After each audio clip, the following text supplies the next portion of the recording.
guess I didn't choose who I was reading my poem to, but the book.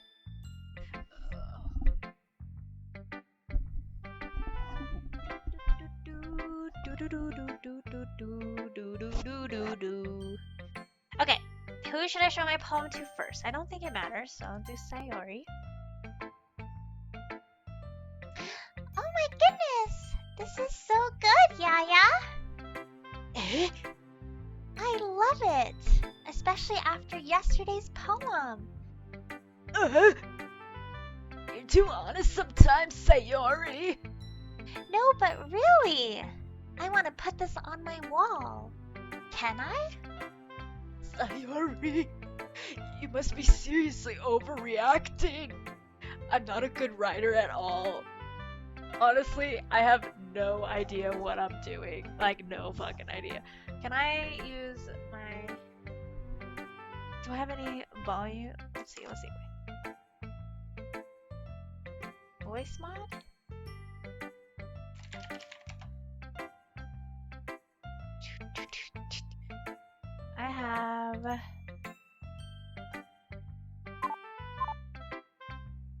I have this one.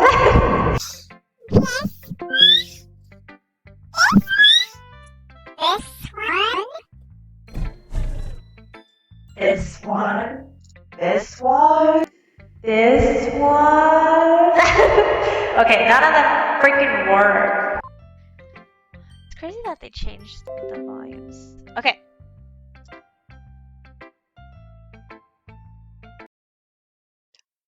Oh, it always does that. I can never exit out.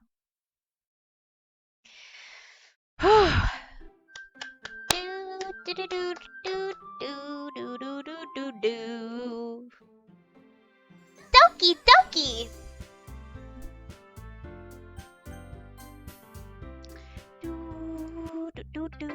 Okay, so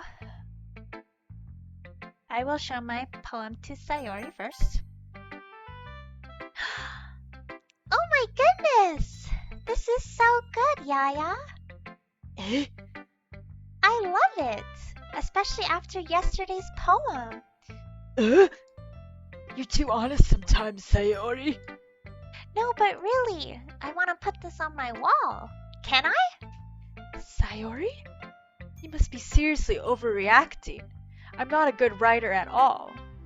I honestly have no idea what I'm doing. Well, maybe that's why. Because I have no idea what I like either. Jeez. I'm sure Yuri's opinion has to be a little more constructive than this. Maybe even Natsuki's. Are you sure you don't like it just because I wrote it? Well, I'm sure that's part of it. I think I understand you better than a lot of other people, you know? So when I read your poem, it's not just a poem, it's a Yaya poem. And that makes it feel extra special. Like I can feel your feelings in it. Sayori hugs the sheet against her chest.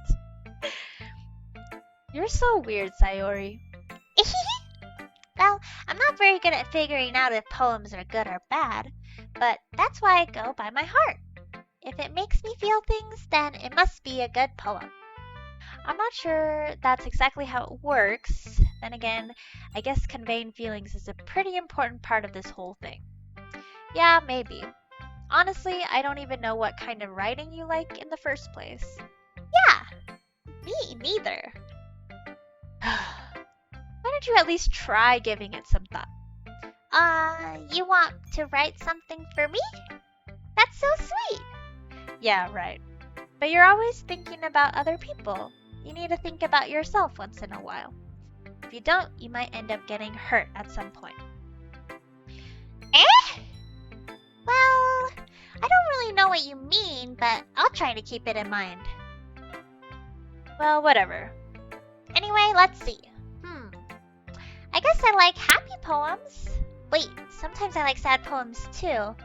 Sometimes a little bit of both. There's a word for that, right? What's the word I'm looking for? Bittersweet. Yeah, I like things that are happy and things that are sad. Happy and sad? I can't see you liking something sad, Sayori. Well, I like happy the most, but sometimes when you have a little rain cloud in your head, a sad poem can help give the rain cloud a little hug and make a nice happy rainbow. Sayori, that's unexpectedly poetic. It is. Maybe I'm getting better at expressing my feelings after all. Thanks, Yaya. I should go write that down then. You can read my poem now, okay? Bottles. I pop off my scalp like the lid of a cookie jar. It's the secret place where I keep all my dreams. Little balls of sunshine, all rubbing together like a bundle of kittens.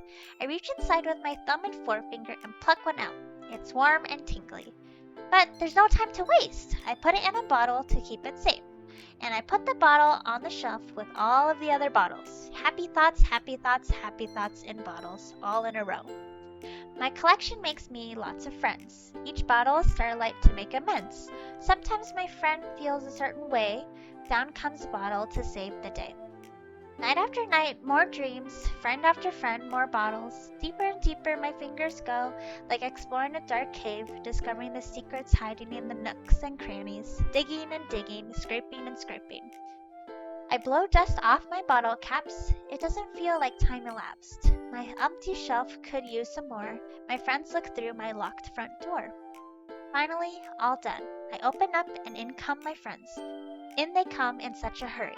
Do they want my bottles that much? I frantically pull them up from the shelf, one after the other, holding them out to each and every friend, each and every bottle.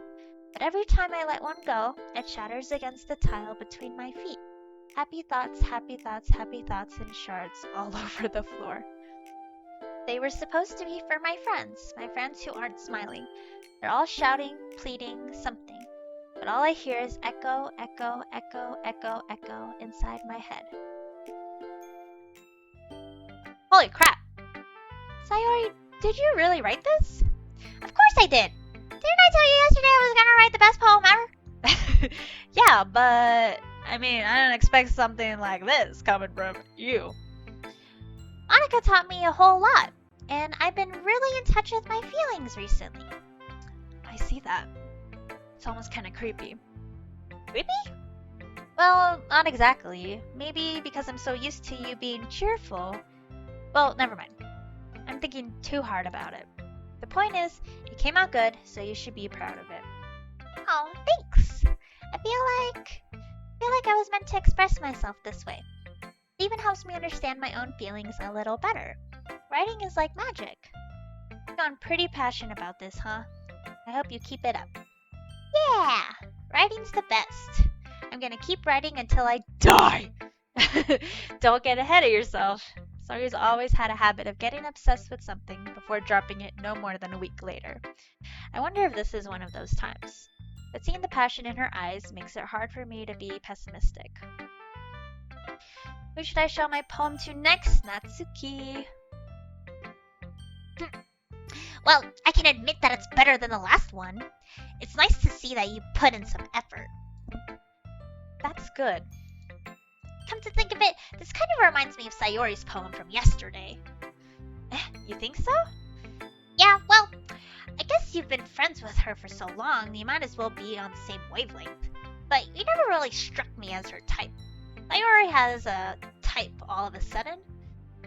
Oh, well, I don't know, but honestly, how can someone so fluffy spend so much time with someone like you? It's like she's dragging around a dead weight. That was a little unnecessary. But think of it this way. If it weren't for me, she would probably just fly away like letting go of a balloon. You could say we take care of each other in our own way. Whatever it is, I don't get it. Oh yeah, I guess I'm supposed to show you my poem. Here. Amy likes spiders. You know what I heard about Amy? Amy likes spiders. Icky, wriggly, hairy, ugly spiders. That's why I'm not friends with her. Amy has a cute singing voice. I heard her singing my favorite love song.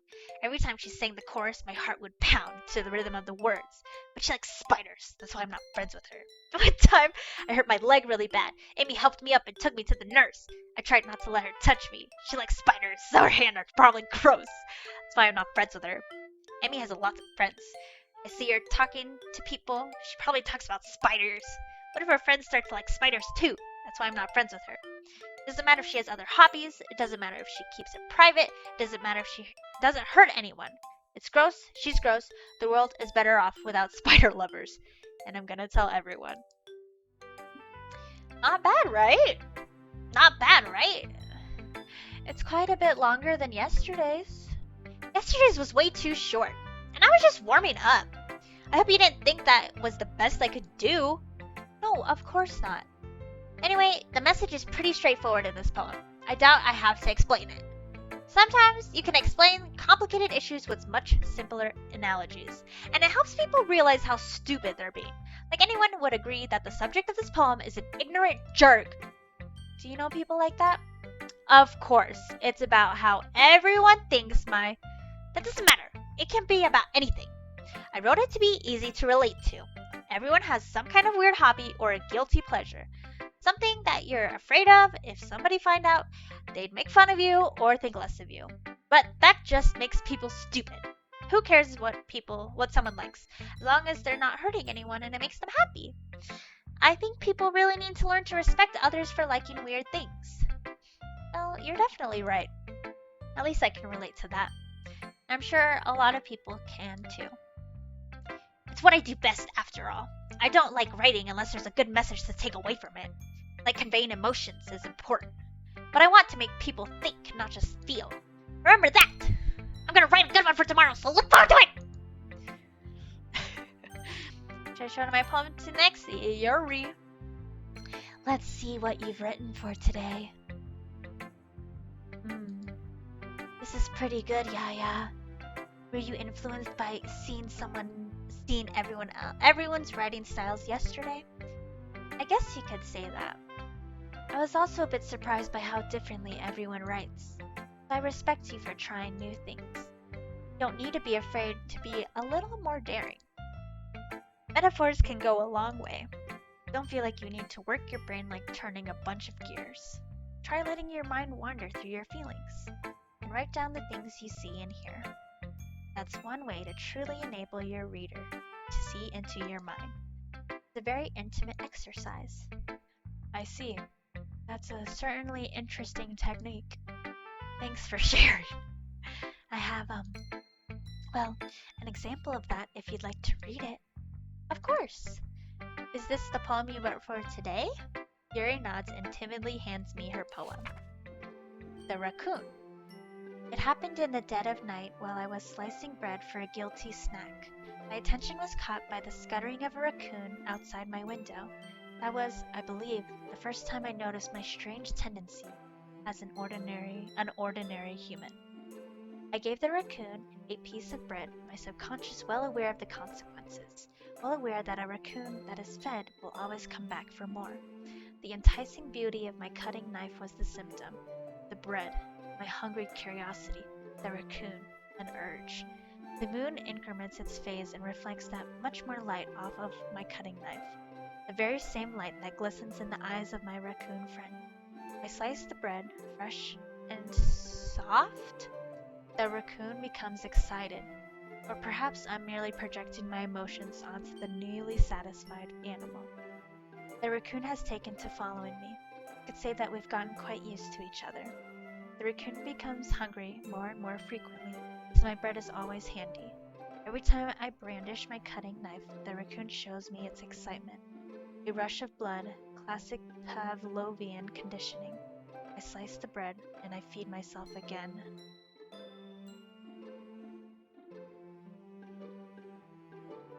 Hi, babe! How are you? I was a little more daring with this one than yesterday's. I can fucking see that. It's a lot more metaphorical. I don't know if it's my fault, but I can't begin to imagine what this poem is about. That's right. It's a bit closer to my preferred writing style, using the poem as a canvas to express vivid imagery and conveying emotions through them. Yeah, if I take it at face value, then I can't even figure out what it's supposed to mean. Well, I think it's something that different people can relate to in their own way. I wanted to express the way it feels for me to indulge in my more unusual hobbies. It's those sorts of things I'm usually forced to keep to myself, so I sometimes enjoy writing about them. Huh, that's funny. Didn't Natsuki also write something about that? About someone being ridiculed for a strange interest? Eh? She did? Yeah. She was talking about how it doesn't matter what you're into as long as you're not hurting anybody. She's right. I mean, does she really feel that way? Yeah. Sounds like you two have that in common. That's interesting. To me, she seemed like the kind of person who would make fun of my hobbies. But I suppose that's my fault for judging, isn't it? Please don't tell her I said that. Don't worry, I have no reason to. Okay. Well, thank you for sharing it with me. After all, if I hadn't learned to embrace my own weirdness, I would probably hate myself. I might be ranting a little bit now, but I'm glad that you're a good listener. Is this a dating sim? No! This is a supposedly a horror game. I've played it before, but I'm playing it for my sister. Who should I show my poem to next? Monica. Hi again, Yaya. How's the writing going? Alright, I guess. I'll take that, as long as it's not going bad. I'm happy that you're applying yourself. Maybe soon you'll come up with a masterpiece. I wouldn't count on that. You never know. Want to share what you wrote for today? Sure, here you go. I give my poem to Monica. All right. I like this one. It makes me think of something Sayori would like. Is that so? You and Sayori are really good friends, right? I wouldn't be surprised if you had those sorts of things in common. Well, we may be good friends, but Sayori and I are actually really different. Well, that may be the case, but maybe there are also some similarities that you wouldn't expect. The way she talks about you, it sounds like the two of you really care about each other's well-being. Even if you show it in different ways, it ends up being more similar than you'd think. So I think that's the kind of vibe I get when reading your poem. You sure you're not reading into it too much? I could be! Oh gosh, I sound like Yuri. But in any case, Sayori's writing has kind of a gentle feel to it. I can tell that she likes exploring with emotions like happiness and sadness. Who knew that someone so happy would enjoy sad things too? Yeah, that's totally unexpected. Well, to each their own, and you shouldn't be afraid to experiment a little bit either. But anyway, you want to read my poem now? I like the way this one turned out, so I hope you do too. Alright, let's take a look. Save me. The colors, they won't stop.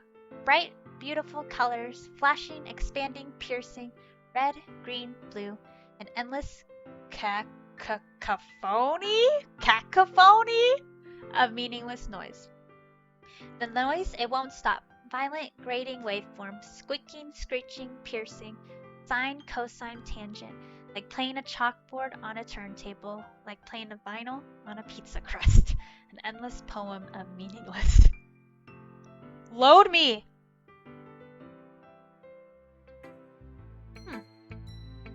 It's even more abstract than your last one. Aha! I guess it's just the way I write. I'm sorry if you don't like it. No, I never said that. It's just a kind of thing I'd never really seen before, I guess. I kind of like playing with my space on the paper. Choosing where and how to space your words can totally change the mood of the poem. It's almost like magic. The way I wrote the lines really short makes it feel like they're trying to speak over the noise. I see. It's still hard for me to tell what it's about, though. Sometimes asking what a poem is about isn't the right question. A poem can be abstract as a physical expression of a feeling, or a conversation with the reader. So putting it that way, not every poem is about something. Anyway, here's Monica's writing tip of the day. Sometimes you'll find yourself facing a difficult decision. When that happens, don't forget to save your game. You never know when you might change your mind, or when something unexpected may happen. Wait, is this tip even about writing? What am I even talking about? That's my advice for the day. Thanks for listening. Save! Save! Okay, everyone. We're all done reading each other's poems, right? I have something extra planned today, so if everyone could come sit at the front of the room. Is this about the festival? Well, sort of. Do we really have to do something for the festival? It's not like we can put together anything good in just a few days. We'll just end up embarrassing ourselves instead of getting any new members. That's a concern of mine as well. I don't really do well with last-minute preparations. Don't worry so much. We're going to keep it simple, okay? We won't need much more than a few decorations. Sayori has been working on posters and I'm to find... Oh! Thank you for the follow!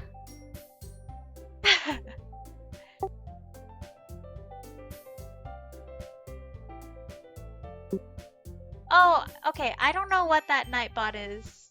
I unmodded it, so I don't know what that is. Have you played this game before? Cletus, I am playing it for my sister, so I already know what happens, but it's so freaking good, isn't it? I love it. I love it so much. Yeah. Okay. Sayori has been working on posters and I've designed some pamphlets on what we can give out during the event. Okay, that's great and all, but that doesn't tell us what we're actually going to be doing for the event. Sorry. I thought you heard about it already. We're going to be performing. Performing? Monica? Yeah, we're going to be having a poetry performance. Each of us are going to choose a poem to recite during the event. But the cool part is, we're also going to let anyone else come up and recite poems too. Sayori's putting out on all the posters in case anyone wants to prepare ahead of time. Sayori, who's been coloring a poster, holds it up for us to see. Are you kidding me, Monica? You didn't already start putting those posters up, did you? Well, I did. Do you really think it's that bad of an idea? Well, no. It's not a bad idea, but I didn't sign up for this, you know? There's no way I'm going to be performing in front of a group of people like that. I agree with Natsuki. I could never, in my life, do something like that. Imagining it, Yuri shakes her head in fear. Guys! No, Sayori. I understand where they're coming from. Remember that Natsuki and Yuri have never shared their poems with anyone until just a couple days ago. It's a lot to ask for them to recite their poems out loud to a whole room full of people. I guess I kind of overlooked that. Oh, I'm sorry. What? I still think we should give it our best. We're the only ones responsible for the fate of this club. If we start the event and each put on a good performance, then it will inspire others to do the same. And the more people who perform, the better we'll be able to show everyone what literature is all about. Yeah!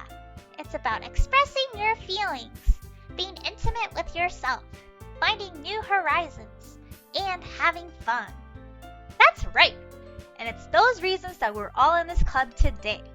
Don't you want to share that with others? To inspire them to find the same feelings that brought you here in the first place? I know you do. I know we all do.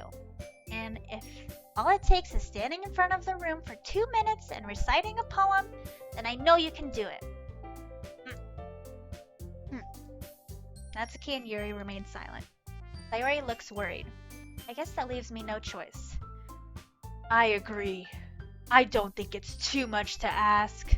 I think that Sayori and Monica have been trying really hard to get new members.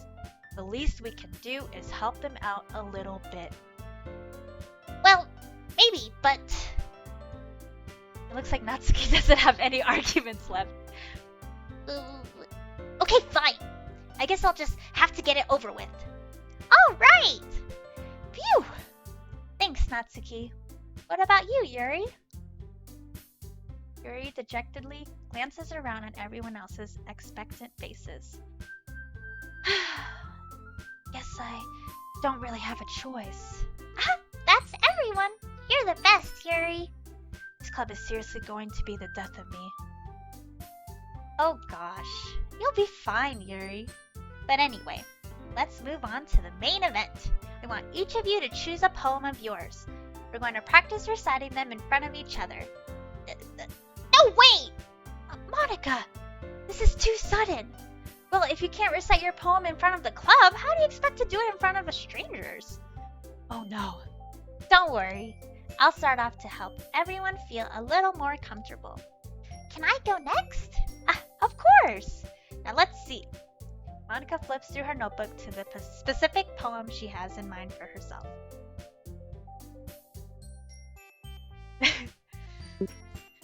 Yeah, it's, I know. It gets really messed up so quickly. So whoever's watching it, just know that warning. She then stands behind the podium. The title of this poem is The Way They Fly. Monica begins reciting her poem. Her clear, confident voice fills the room. More than that, her inflection is pristine. She knows exactly how to apply emotion behind each line she recites, bringing the words to life. Is this something she's done before, or is she simply a natural? I glance around me. Everyone has their eyes on Monica. Sayori looks amazed. Yuri has an intense expression on her face that I don't understand. Finally, Monica finishes her recitation. The four of us applaud. Monica takes a breath and smiles.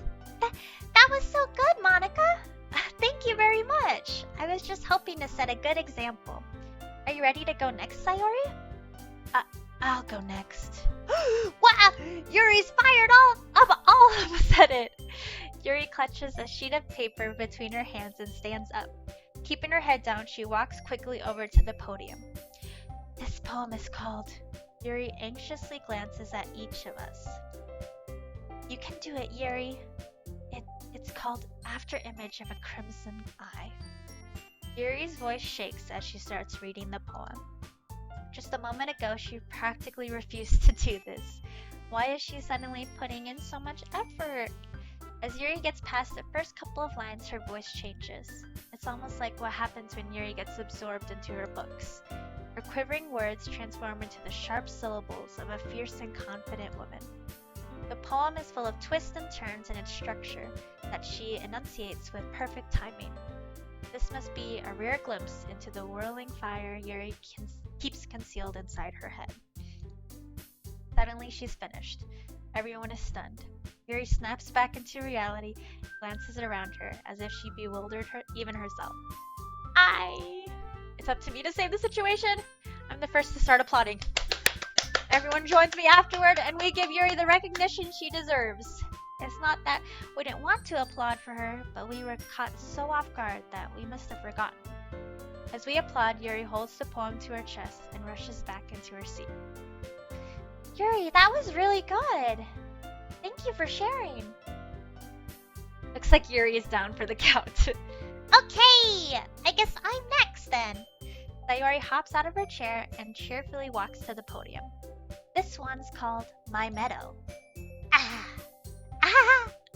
Sorry, I giggled. Sayori. It's a lot harder than I thought. How did you guys do it so easily? Try not to think of it like you're reciting to other people. Imagine you're reciting it to yourself, in front of a mirror or in your own head. It's your poem, so it'll come out the best that way. I see. Okay. Sayori begins her poem. Somehow it feels like her soft voice was made as a perfect match. The poem isn't aimlessly cheery like Sayori is. It's serene and bittersweet. If I were to read this on paper, I probably wouldn't think much of it, but hearing it come from Sayori's voice almost gives it a whole new meaning. Maybe this is what Sayori meant when she said she likes my poems.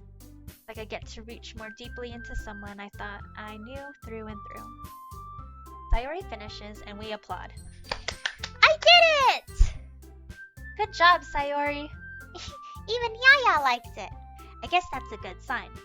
What does that even mean? It came out nicely, Sayori. The atmosphere of the poem fits you really nicely. But it might be that other poems wouldn't work quite as well with that kind of delivery. I don't really understand. In other words, I've seen poems of yours where the sort of gentle delivery wouldn't work as well. They might need a little more force behind them, depending on what you're reading. Oh, I know what you mean. Well, I've been practicing that kind of thing. It's just embarrassing to do it in front of everyone.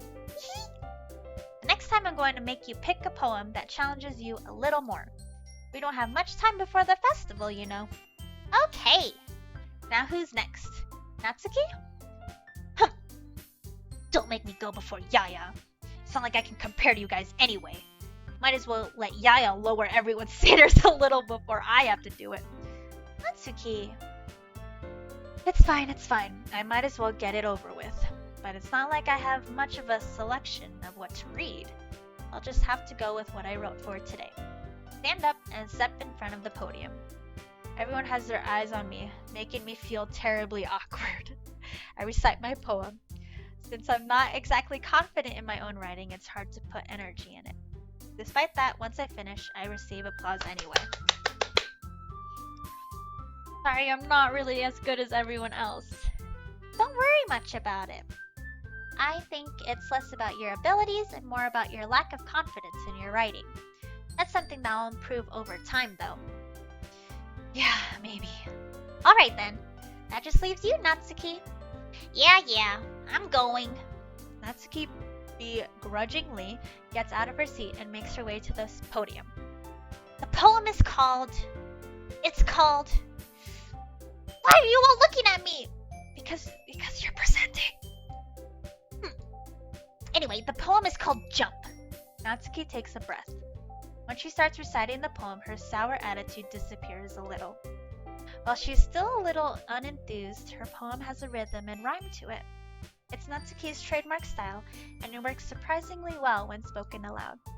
The words feel like they bounce up and down, as if giving life to the poem.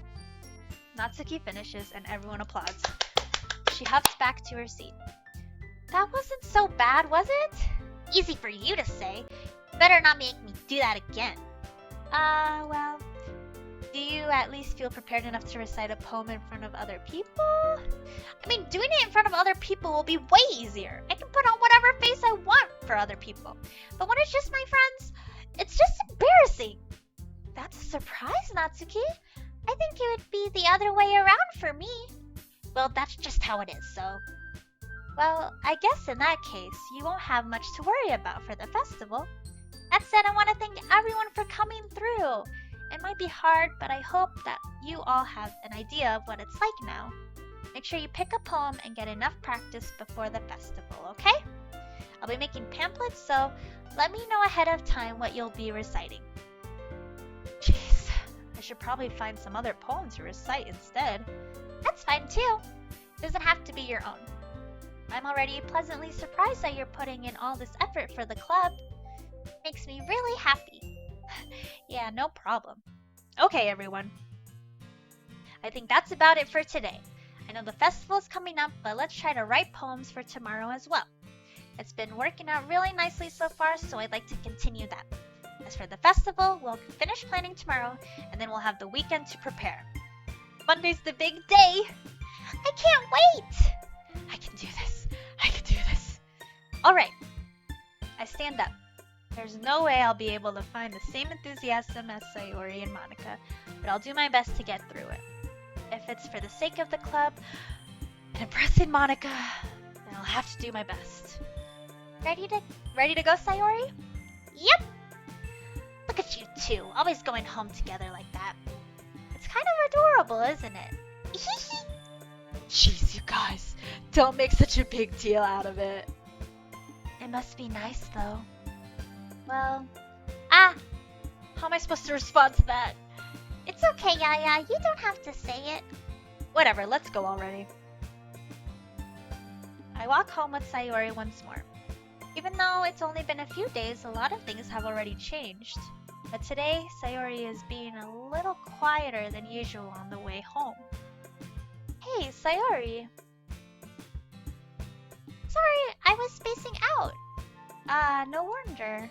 I was thinking about something from earlier. I like how we get to... Sayori fumbles with her words. So, let's just say that one day, Yuri asked to walk home with you. Huh? What would you do? What kind of question is that? You're kind of putting me on the spot here. Oh no! Chat, I need help! Chat! I would walk home with Yuri or I would still... I know what I would choose. But what would you guys choose?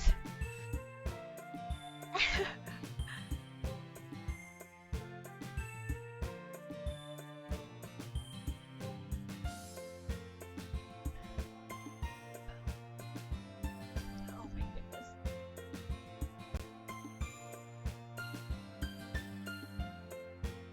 Hair, fix my hair.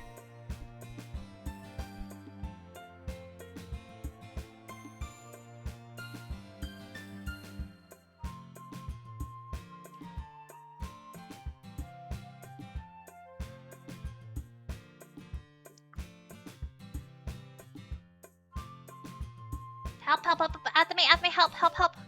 Chat, help.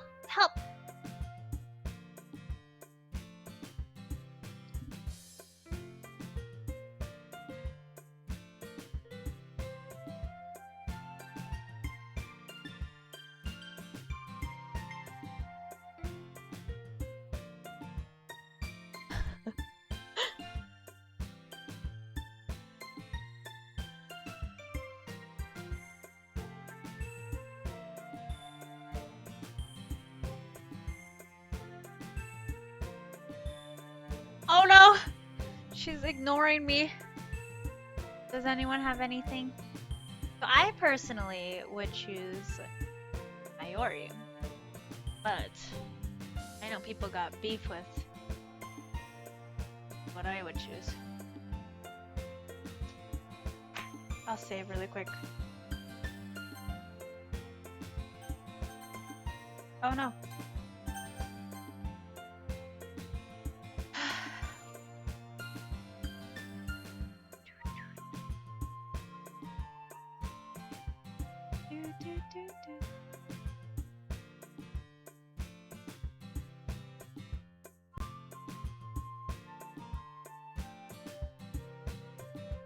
Oh.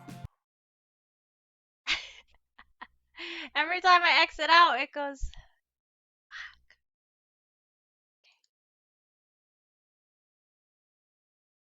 Okay, I'm gonna give 5 minutes and then I'm just gonna choose. Do. Doki.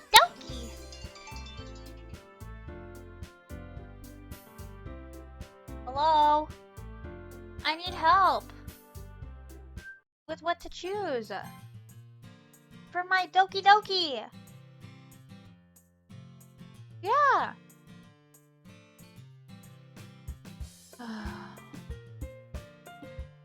Bye.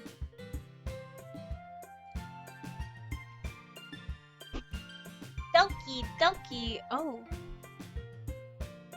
Doki. Oh wait, I need to stop doing that. Okay.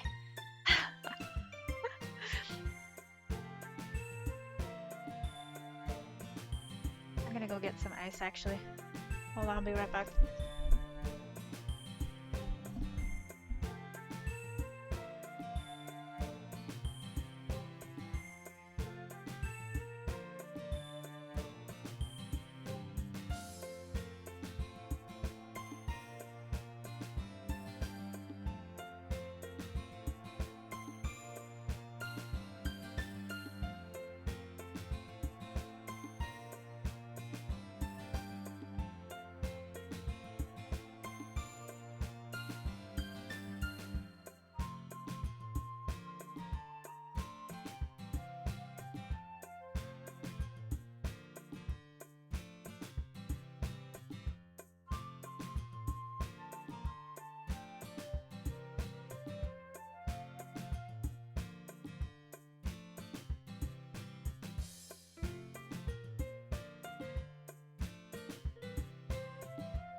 That's what everyone chooses. Oh, I freaking hate choosing what you say. No, I'm gonna do it! Why are you?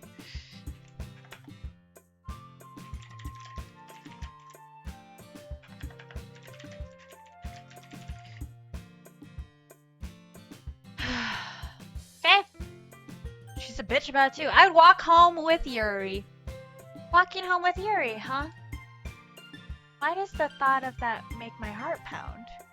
I mean, given how hard it is for her to socialize, I'd feel awful turning her down, so... Isn't she so beautiful and smart? That has nothing to do with what I just said. You admitted it! Jeez. There's not even any point in speculating something that's never going to happen. Well, maybe, but I just like to think about it. It's not long before you won't need me anymore, you know? Need you? Sayori, I can't figure out how you're seeing things in your head right now. Sorry. Everyone is different. Nobody in the club is a replacement for you. If you say so. Conversation trails off and I'm left feeling awkward. Way to fucking go, Elder Chang! You done goofed! But it was kind of her fault for trapping me with such a weird question. I can't just lie to her. But if there's something that makes her happy, I would hate to take that away from her. That's why I said there's no point in speculating. Then again, the festival is only a few days away. Who knows what will happen in that time? Okay. Which ones? Hurry!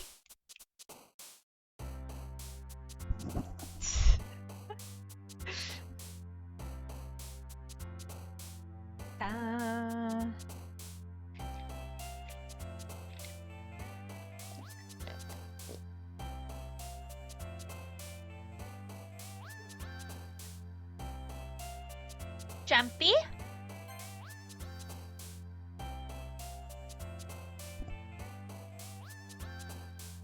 Do do do do.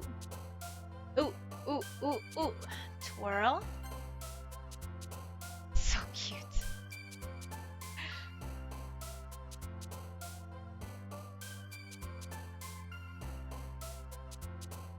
Disarray.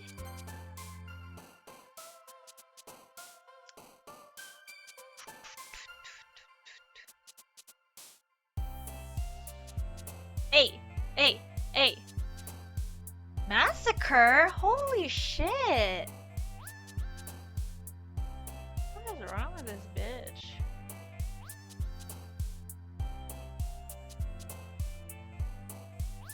Infinite? Can I block? I'm gonna block Nightbot. Hold on.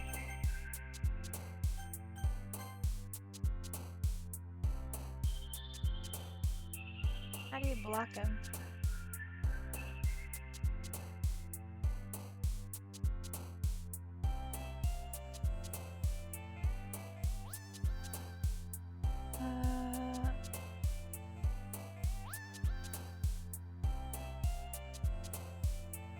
Okay, there you go.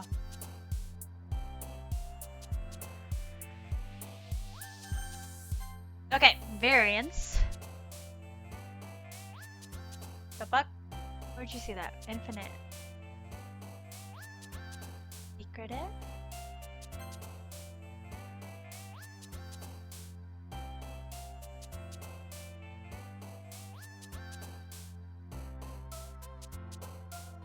Why is it doing that? It's been so freaking annoying. Kitty?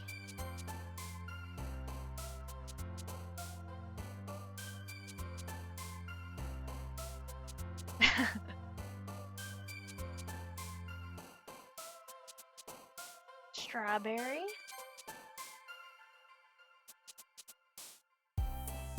Ooh, ooh, ooh, ooh, ooh, ooh.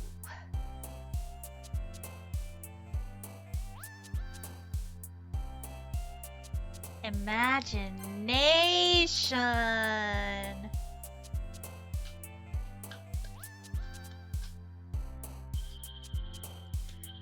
do do do do do do do do do. Milk? Milk?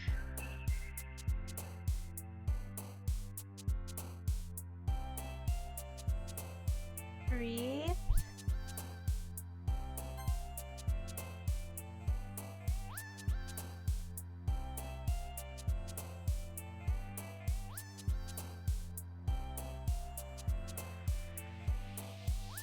Laugh.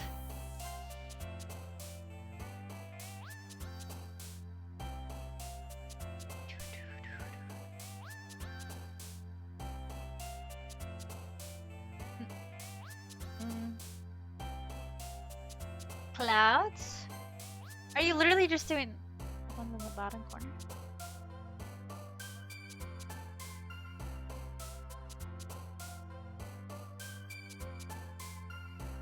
Marshmallow.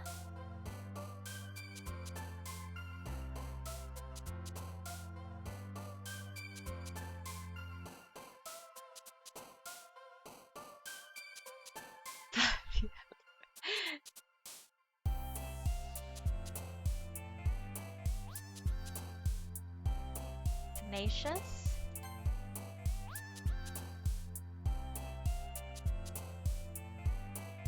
Wow.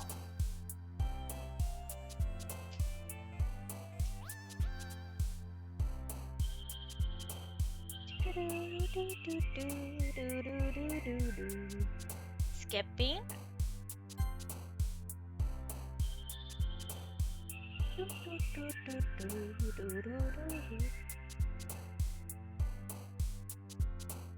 Scars.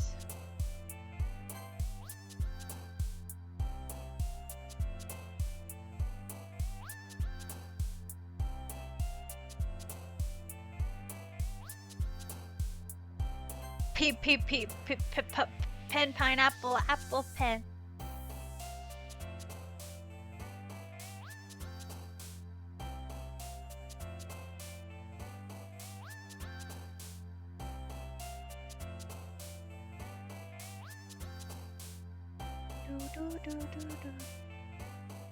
Bouncy. Is it you or Gabriel choosing this?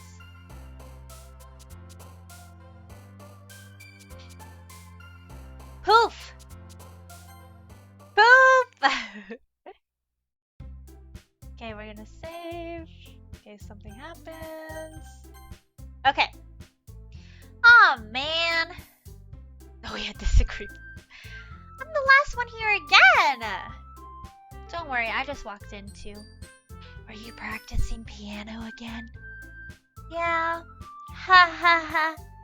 You must have a lot of determination. Starting this club and now picking up piano? Well, maybe not determination, but I guess passion. Remember that the club won't be here if it wasn't for all of you. And I'm super happy that you're all willing to help out for the festival too. I can't wait for the festival. It's gonna be great. Huh? Weren't you complaining about it just yesterday, Natsuki? Well, yeah. I'm not talking about our part of the festival. But it's a whole day of school where we get to play and eat all kinds of delicious foods. You sound a little bit like Sayori all of a sudden. Monica, do they usually have fried squid? Squid? That's a pretty specific thing to look forward to. Oh, come on. Are you saying you don't like squid? You of all people? Ah, I didn't say I didn't like it. Besides, what do you mean by you of all people? Because it's right in your name. Monika. Eh? That's not how you say my name at all. Also, that joke makes no sense in translation. Never mind. Let's just focus on our own event for now, okay? Hehe. Fine, fine. Your reactions aren't as fun as Yuri's or Sayori's anyway. Excuse me? Where is Sayori anyway? Oh, there you are.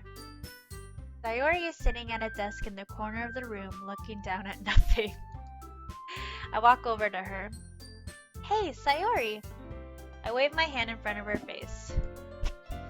Eh? You're spacing out again. Ah, sorry. Don't mind me. You can go talk to everyone else. Huh? Is everything alright? Of course. Why wouldn't it be? It just feels like you're a little off. Sorry for assuming things. Geez, you worry too much about me. I'm fine, you see? Sayori shows me a big smile. Don't let me distract you from having fun with everyone. Well, alright. If you say so. I weirdly glance at Sayori before turning back toward everyone else. But the conversation has already dispersed with everyone back at their usual activities. Maybe I should ask Monica if she's noticed anything about Sayori recently. Since they've been preparing for the festival, they must be spending a lot of time together. I timidly approach Monica, who is shuffling through some papers at her desk. Yaya, what's up? Hey, this might sound a little strange, but have you noticed anything up with Sayori recently? Anything up with her? In what way do you mean? Maybe I'm reading into it a little too much, but she seems a bit downcast today. Oh, you think so? I can't say I've noticed anything about her. Monica peers across the room at Sayori, who is idly dragging a rubber eraser up and down her desk. Maybe there's something on her mind. But I'm surprised I'm not the one asking you, Yaya. You certainly know her a lot better than I do. Yeah, but she's never really like this. She's always talked to me about things that bothered her. But this time when I asked her, she was very dismissive. Sorry, I know it's not your problem. I just wanted to ask if you knew anything, so I'll drop it now. No, it's important to me too. I mean, I'm also friends with her. And I also care about the well-being of my club members, you know? Maybe I'll try talking to her myself. Are you sure about that? She seemed like she wanted to be left alone. Are you sure? Maybe she just has a hard time bringing it up with the person of interest. Person of interest? What do you mean by that? I'm saying that maybe the thing on her mind is you, Yaya. Me? How on earth would you come to that conclusion? Well, I probably shouldn't say too much, but Sayori talks about you more than anything else, you know? She's been so much happier ever since you joined the club. It's like an extra light was turned on inside of her. Ah! No way! Sayori's always like that. She's always been full of sunshine. Here, Sayori. Bitch, don't say our! You literally did not even choose her. Don't fucking play these games with me. You're so funny, Yaya.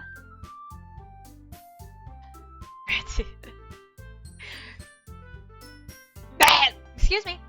Have you thought that maybe you've always seen her as cheerful? Because that's just how she is when she's around you? I said too much. Sorry. What do I know anyway? I didn't mean to jump to conclusions, so you should just forget about what I said. I'll try to talk to her, so try not to think about it for now. Alright. Monica smiles meaningfully. I know she said to forget about it, but I already know that I won't be able to get her words out of my head. Monica stands up from her desk and walks across the room to where Sayori is sitting. I watch her kneel down next to Sayori and gently talk to her, but she's keeping her voice so quiet that I can't hear her from here. I sigh and sit myself down. I know Sayori told me not to worry about her, to have fun with everyone else, but that's impossible to do when she's behaving like this.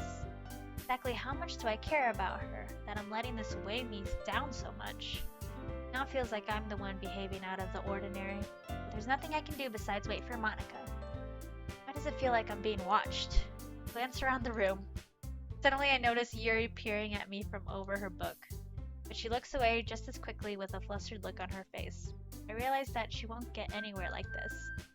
I've never really seen Yuri approach anyone or start a conversation on her accord, so I have no choice but to approach her myself. By now, it's a little easier for me to do that. I stand up from my desk and sit in the one next to her own. I didn't mean to bother you or anything. Relax, you didn't even do anything. But I could tell that you wanted to be alone with your thoughts. Alone with my thoughts? How are you even able to tell that I was thinking like that? Well, it's something that I do a lot, so it wasn't hard for me to spot based on your posture and expression. Not that I was staring or anything. I didn't do anything creepy like that. In any case, I guess you were right. I'm sorry if I caused you any concern. Don't apologize. Your troubles are only the concern of those who willingly share in that concern. Of course, there are certainly those who find the most comfort in keeping to themselves. But if you would prefer to share what's on your mind, then I would be glad to listen. It's really not that big of a deal. I was just feeling a bit uneasy about Sayori. Sayori? Yeah, she seems a little off today, but when I asked her about it, she didn't want to admit it to me. So I can't help but wonder if something happened to her. Oh, it's quite romantic. Ah! Sorry, I didn't mean to say something stupid. It's not that, I just didn't want you to misunderstand. Sayori and I have just been friends for a long time, that's all. Ah, I see. Then perhaps it is unusual for her to be dismissive to you about her feelings. Maybe I'm just reading into it a little too much. Yeah. The world is full of meaning, often hidden deep beneath plain sight. And there are many untold mysteries behind every person, no matter how well you may know them. Ah, so you think that there might be something behind it after all? I think that Sayori is a very complex person. Her mannerisms on the outside don't always match what may be going on inside her head, and she may not always know what she wants. I noticed her strange behavior today too. I also feel some concern for her. But in your case, it looked like she was fully occupying your thoughts, wasn't she? Well, I guess that was the case, Sayori. She really means a lot to you, doesn't she? I guess. But you don't need to put it that way. We're just good friends, that's all. Yuri suddenly looks deeply into my eyes. Her expression is gentle and curious, as if she was searching for something.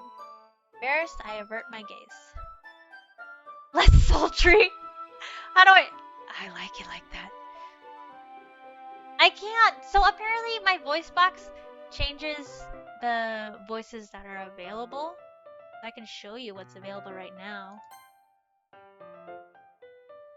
It's weird.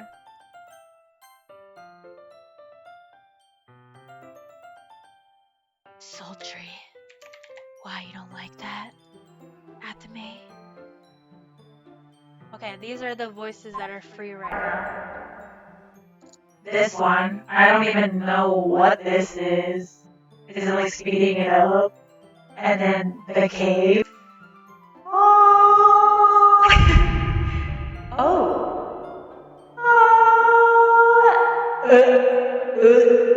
And then we got chipmunk.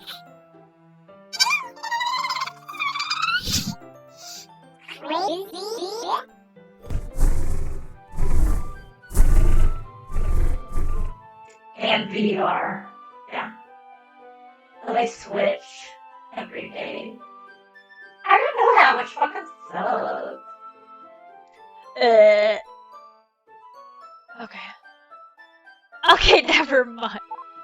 Okay, never mind. How do I do her voice? Sometimes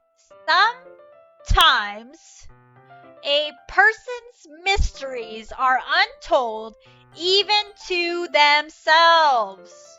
And you, as someone honest and caring, may uncover feelings you weren't aware were in you. That is... Good night, thanks for watching, babe. I think that she would be a very fortunate person to have you feel that way about her. Is that what you want? Is that better? Yuri, you're giving me too much credit. She loves it. I'm a pretty simple guy. Hello! So I think I'm pretty good at understanding my own feelings. I'm not nearly as sophisticated as you.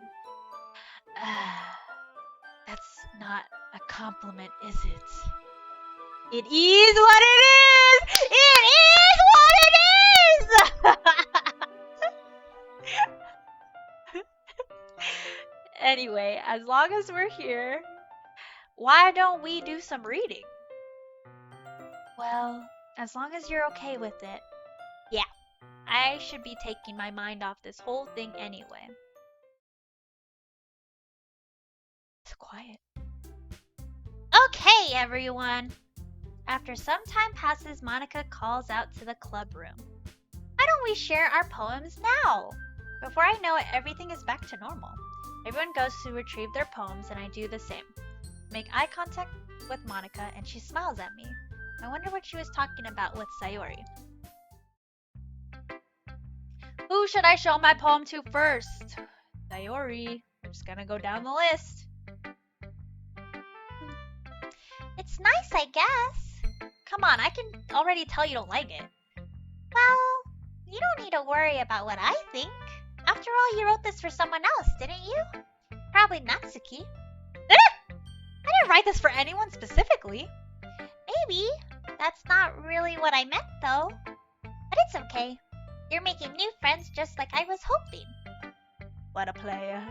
That makes me really happy. Yeah, this is how Atome wants to play as a player. And you're happy too, right? In this club? Well, of course I am. Good! That's all that matters to me. Thank you, Yaya.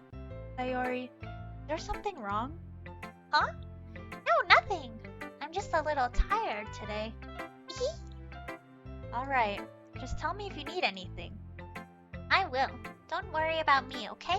You can go play with everyone else now. If you insist. Yay! Dude, it's so fucking clear there's something wrong, okay? Yaya needs to get his shit together.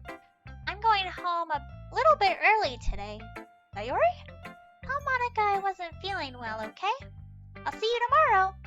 Before I can say anything else, Sayori cheerfully walks out of the classroom, humming to herself. Okay, that's cute. Finally! Huh? This one is good! I was wondering how long it would take you.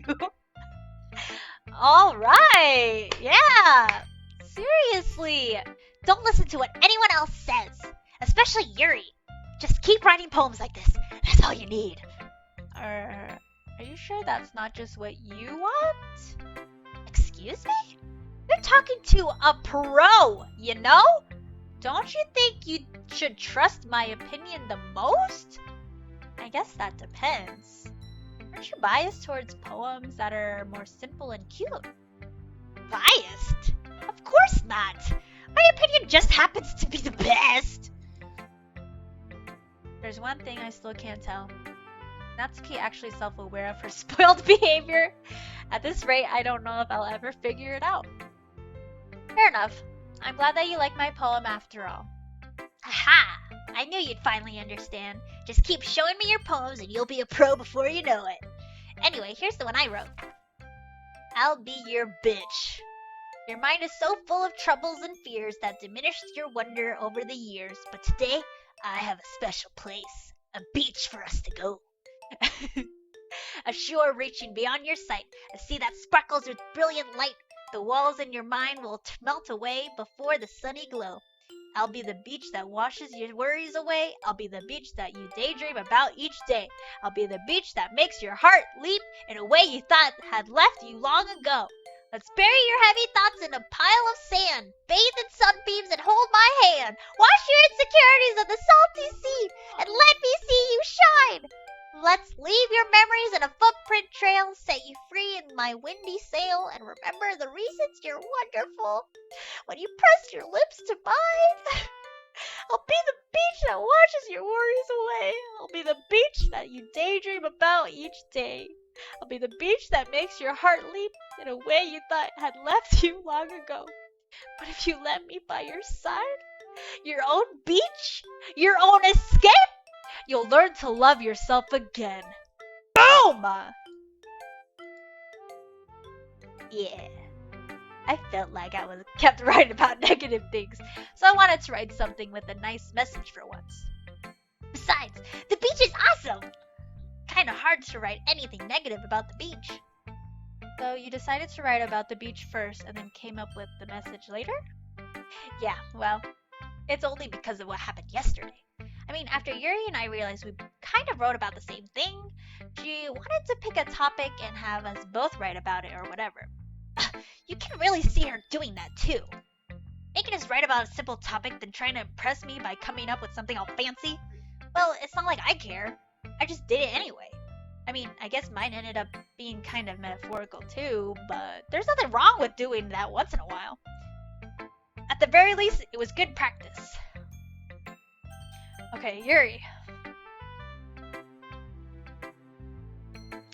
Well done, Yaya.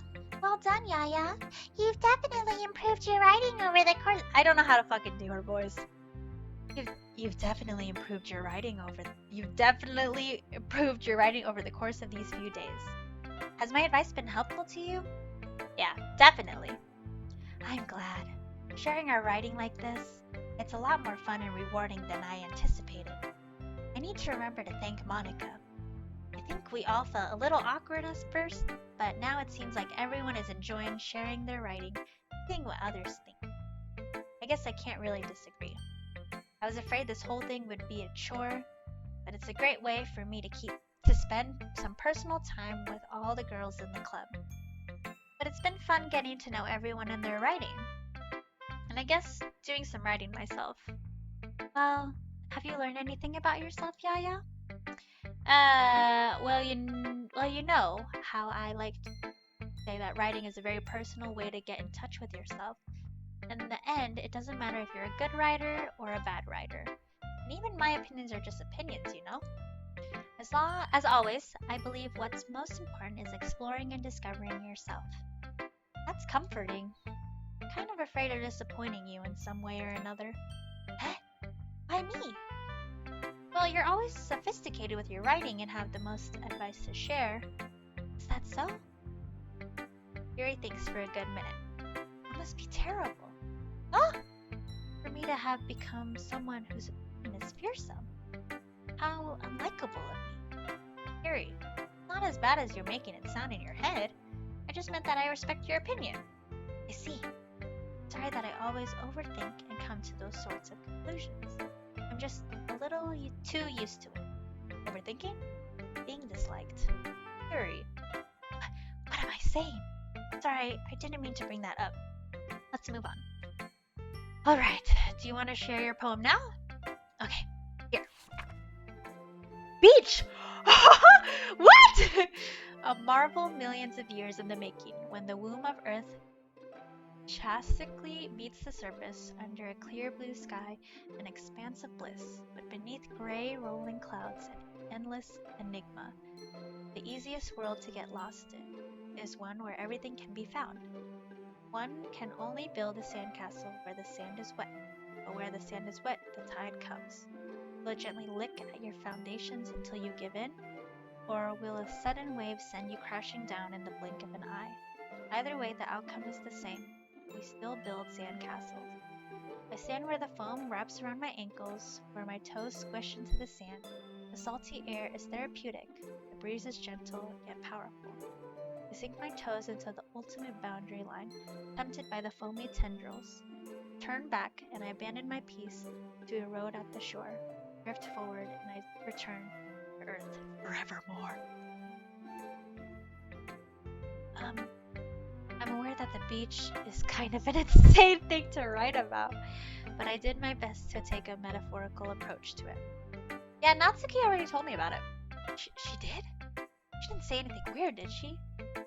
She just wanted us to write about the same topic again. I suppose to better compare the differences in our writing styles or thought processes. Well, anyway, it was her idea. Knowing her, it's no surprise that she'd want to do something like that. She probably just wants to show off. Not like I have a particular interest in her writing style. I just went with her request. But I suppose it's not so bad to write about something simple on occasion. It can be refreshing, you know? It's good for me to calm my thoughts once in a while. Yeah, I agree. Thanks for sharing. Veronica? She's the Veronica. Oh, Veronica. Hi, Yaya. Have you thought about what you want to submit to perform at the festival? Well, being in this club is one thing, but performing in front of a bunch of people, I'll have to give it some more thought. Okay, no pressure. But whatever you do, I'm sure it'll turn out great. It would also make me happy to see. Huh? Anyway, let's take a look at today's poem. Sure. I let Monica take the poem I'm holding in my hands. I like it, Yaya. Really? It's a lot cuter than I expected. Oh, jeez. No. It kind of makes me think of something Natsuki would write. And she's a good writer too. So take that as a compliment. If you say so. Yep. By any chance, have you read anything by Shel Silverstein? Yes! Maybe a long time ago. He's famous for telling all kinds of stories in just a few simple words. His poems can be funny, endearing, or even sad. And sometimes they're only a few lines long. They might even feel like they're written for kids, but if you think about them, they can express views of the world that would apply to anybody. I see. So you're saying that Natsuki is kind of like that? Sort of. Maybe she's not an expert, but you probably won't find much filler in her poems. They might be easy to write, but they're super challenging to get the meaning through. So I can see why it would be your kind of poem to explore. Anyway, I'll share my poem with you now, alright? Alright. The Lady Who Knows Everything. An old tale tells of a lady who wanders Earth, a lady who knows everything, a beautiful lady who has found every answer, all meaning, all purpose, and all that was ever sought. And here I am, a feather, lost adrift the sky, victim of the currents of the wind. Day after day I search with little hope, knowing legends don't exist. But when all else has failed me, when all others have turned away, the legend is all that remains, the last dim star glimmering in the twilight? Is that a word? Twilight sky? Until one day the wind ceases to blow, I fall, and I fall and fall and fall even more, gentle as a feather, a dry quill, expressionless. But a hand catches me between the thumb and forefinger, the hand of a beautiful lady. I look at her and find no end to her gaze. The lady who knows everything knows what I am thinking. Before I can speak, she responds in a hollow voice. I have found every answer, all of which amount to nothing. There is no meaning, there is no purpose, and we seek only the impossible. I am not your legend does not exist. And with a breath, she blows me back afloat, and I pick up a gust of wind.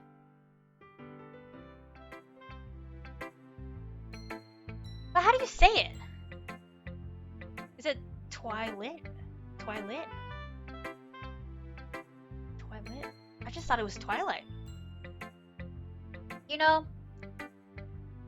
I feel like learning and looking for answers are the sorts of things that give life meaning.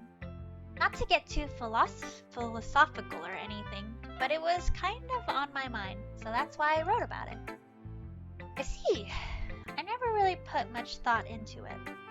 In a way, it's almost paradoxical.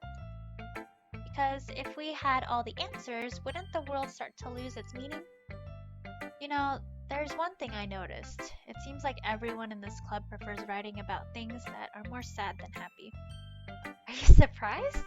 I mean, if everything was okay, we wouldn't really have anything to write about, would we? Humans aren't two-dimensional creatures. I think you'd know that better than anyone. You mean one-dimensional? Yeah, that. Anyway, here's Monica's writing tip of the day.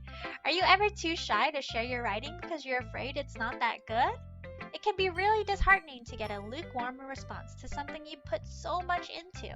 But if you find other people who enjoy writing, then sharing becomes a lot easier.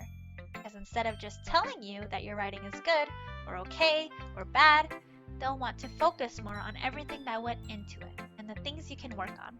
It's much more encouraging that way, and it will make you want to continue improving. It's almost like having your own little literature club, don't you think? That's my advice for today. Thanks for listening. Okay, you three, we're all done sharing poems, right? Why don't we start figuring out... Hold on a second. Is it just me, or did you just say something strange just now. What? Something did sound a bit unusual. That's right. You deviated from your usual catchphrase when addressing the club. Catchphrase? I don't have a catchphrase? Tease. Why is the mood so weird today? Look, even Yuri isn't immune to it. Stagnating air is common foreshadowing that something terrible is about to happen. In your books, maybe. Look, the only thing different is that Sayori isn't here. Ah, it seems you're right. Sayori always helps lighten the mood a little bit, doesn't she? It's almost like everyone's balance is thrown off a little when she's not around. Where the heck did she run off to anyway? I thought she just went to pee. Natsuki, please show some decency. Oh, come on! She actually wasn't feeling too well and went home early. Is that so? I hope she's alright. Seriously? Of all the times to not go home with her, you pick the time she's not feeling well? So much for you two being all lovey-dovey. She's fucking right. No!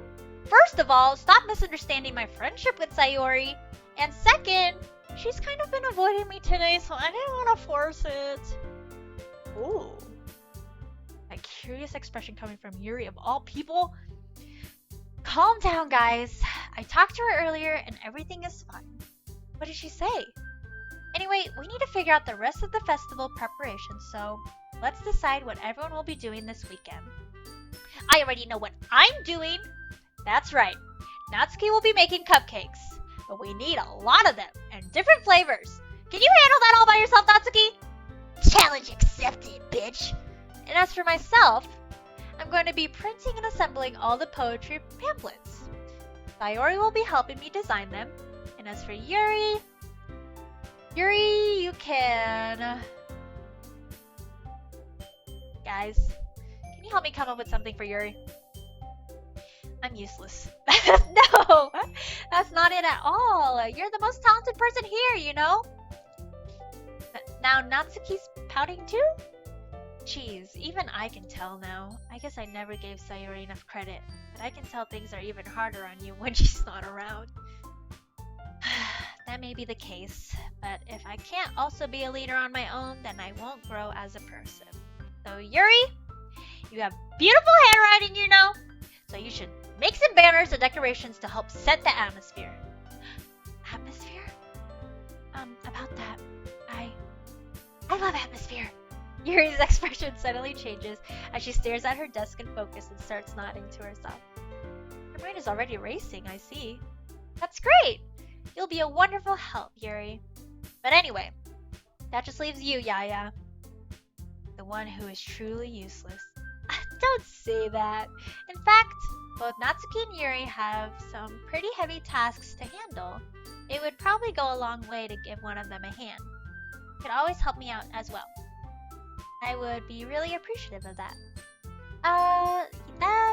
Is Monica suggesting I spend the weekend with one of my club members? How on earth are they going to respond to a suggestion like that?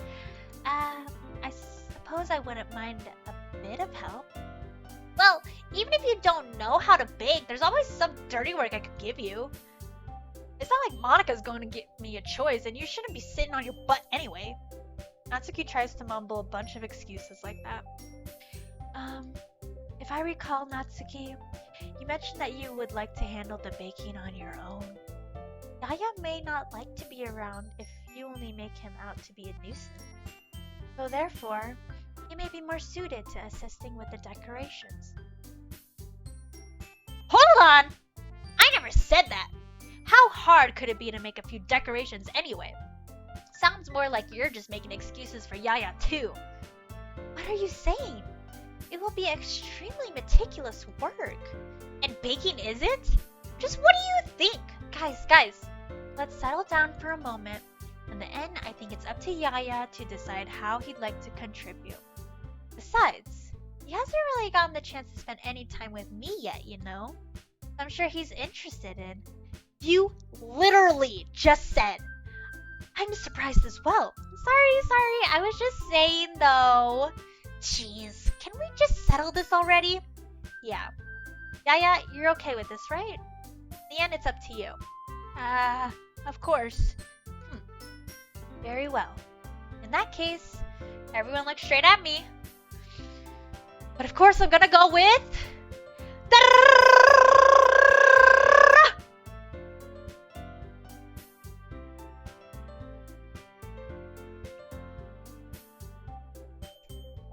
Yeah. Now it's you, Gabriel. It's up to you. Now we can't blame Athame. We can blame your choices, though.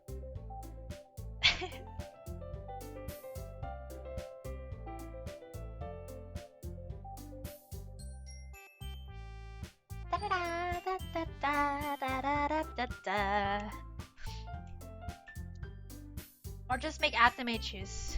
Natsuki, what? What? You're a Natsuki fan? Okay, Natsuki. Well, baking sounds like it could be fun. And you guys made it sound like a lot of work, so it could probably use 2 people. Don't worry! Baking is a ton of fun! You'll definitely agree. Huh? Just a minute ago you were saying that's because... Never mind, okay? Well, anyway, you'll be fine by yourself, right, Yuri? Of course. I'm used to it after all.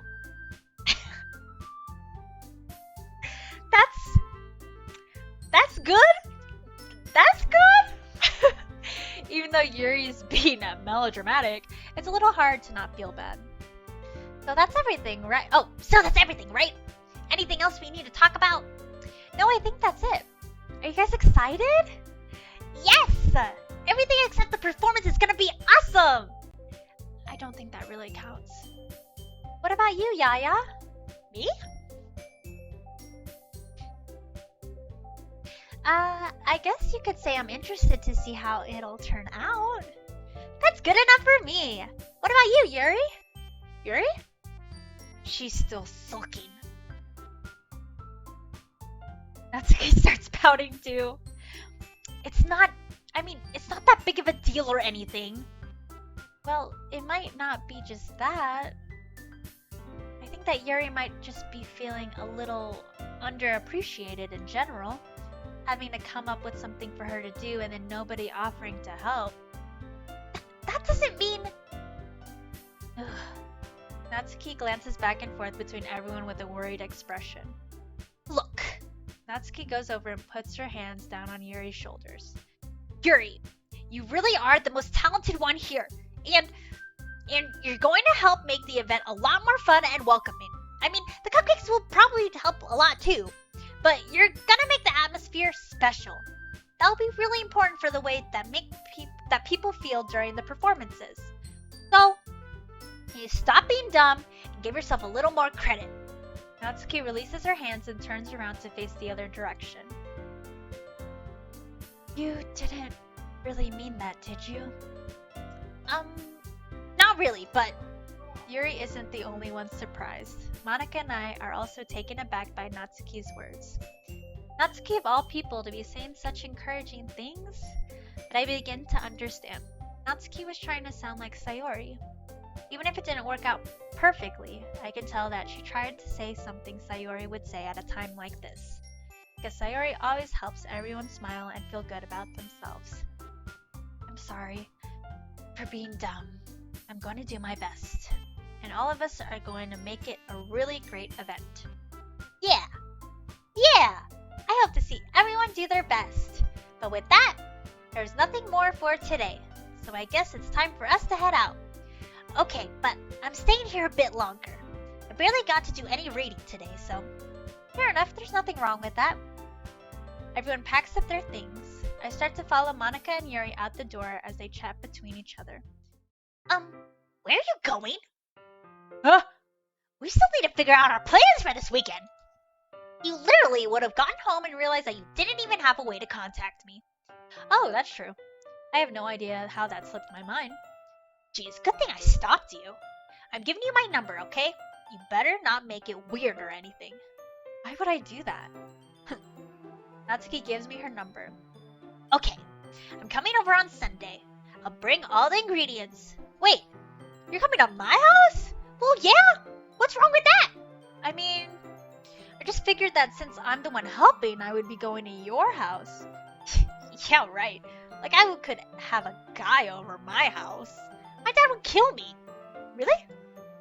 Kind of strict if you ask me. No, it's not. You're fucking in high school. Yeah, how do you think I would feel?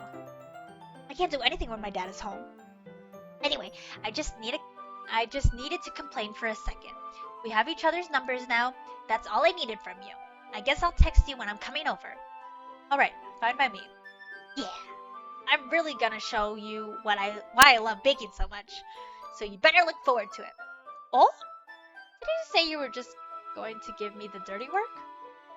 Well, I was just saying that. It's not like I could act like in front of everyone that I was looking forward to this. Wait, really? Well, kind of. Just because I never got to bake with someone else before. That's all it is, so. Alright, I get it. Sorry for overreacting. Anyway, I'll be heading out now. See you on Sunday. Ah, never mind. I can't believe this! Natsuki's going to be coming to my house on Sunday. Anxiety shoots through the roof. Even though I've gotten pretty used to handling her at this point, there's no telling what might end up happening when we're outside of school. More than that, she told me that she was looking forward to it. Is this the chance I have to make something happen between us? Or is it too early for that? Too early. Only time will tell. And until then, I won't be able to take my mind off of it. I seriously can't wait. Wow. It's already Sunday, boys! I've been getting increasingly anxious about Natsuki's upcoming visit. I keep telling myself there's no reason to be nervous, but it doesn't help much. I wonder if she'll act any different when it's just the two of us. Meanwhile, she's been texting me a lot. We sent each other one after exchanging numbers to double check, but it turned into conversation. She's almost a different personality on the phone, using tons of emoji and cute language. She also really likes complaining about things, but I kind of saw that one coming. But putting Natsuki aside, I haven't heard a thing from Sayori since she left club early the other day. It's not like we text each other all the time or anything, but I've been worried about her in the back of my mind. Between what Sayori said and what Monica said, is it really okay for me to put Sayori's feelings aside when she might need me? No. I decide to visit Sayori before Natsuki comes over. Rather than asking, I simply tell her I'm coming over, much like we've done in the past. Once I reach Sayori's house, I knock on the door before entering it myself. Again, we used to play so often that we made it a habit of simply entering each other's houses like we were family. The house is quiet. Yeah, there's no music. Sayori isn't anywhere on the first floor, so I assume she's up in her room. It's already strange of her not to run down and greet me. I head up to her bedroom, where I finally find her. Sayori? Hi, Yaya. Oh, okay. I sit down in her room. Sayori forces a smile, but it's easy to tell that she's different. There's a minute of silence between us. You haven't come over like this in a long time, have you? I guess you're right. It has been a long time. Not much has really changed, has it? Sayori's room is as messy as it's always been. I also recognize the same stuffed animals and wall decorations that she's had for years now. If you came over more often, it wouldn't be such a mess. That's because I end up cleaning it for you. How come you suddenly wanted to come over today? Aren't you supposed to see Natsuki today? Yeah, but... Wait, how did you know that? Sayori had already left by the time we decided that last meeting. Monica told me. Ooh, Monica. It's only natural for her to keep me informed about the festival preparations, right? That's true, but what about you? Aren't you going to be helping Monica today? Of course! But I'm just helping her online. We didn't plan to meet up or anything. Ah, so it's just me and Natsuki then. Yep. There's more silence between us. Sayori stares in a random direction. Everything about her behavior is really uncharacteristic. Finally, get to the point. I just wanted to see how you were doing after you left on Friday. When something's wrong, you can't hide it from me. I know you too well. So, Sayori smiles, shaking her head. That's no good, Yaya. Eh? Why can't it just be like it's always been? This is all my fault. If I didn't get so weak and accidentally express my feelings, if I didn't make that stupid mistake, then you wouldn't have been worried about me at all. You wouldn't have come here, you wouldn't have even been thinking about me right now. But this is just my punishment, isn't it? Getting punished for being so selfish. I think that's why the world decided to have you come over today. It just wants to torture me. Sayori! I would die for Sayori. Say. I grabbed Sayori by the shoulders. What on earth are you saying? Are you listening to yourself right now? I know something happened to you. There's no other explanation for you to be like this. So tell me already. Until I know, I won't be able to stop thinking about it. Sayori gives me an empty smile. You really put me in a trap, Yaya. But you're wrong. Nothing happened to me. I've always been like this. You're just seeing it for the first time. Seeing what? What are you talking about, Sayori? You're really just going to make me say it, aren't you, Yaya? I guess I have no choice this time. The thing is, I've had really bad depression my whole life. Did you know that? Why do you think I'm late to school every day? Because most days, I can't even find a reason to get out of bed. What reason is there to do anything when I fully know how worthless I am? Why go to school? Why eat? Why make friends? Why make other people put their energy and caring to waste by having them spend it on me? That's what it feels like. That's why I just want to make everyone happy. Why did it get stutter? Without anyone worrying about me. Oh, bitch, it gets... This is just the surface. I'm in shock. Can't even figure out how to respond. How is it possible that Sayori kept this from me the entire time that I've known her? Because you're a dipshit, that's why. Did she really want so badly for me to just not think about her? Why, Sayori? Why is it that you've never told me about this? It almost feels like I've been betrayed as your close friend. Because if I knew, I would have done everything I could to support you. Even if there's only so much that I could do, I would have tried a little bit harder to make every day a little better for you. That's why I'm your friend. All you have to do is tell me. You don't understand at all, Yaya. Why do you think I didn't tell you? If I told you, then you'd have to waste effort caring about me instead of doing important things. I don't want to be cared about. It's bittersweet when people try to care about me. It feels nice sometimes, but it also feels like a bat being swung against my head.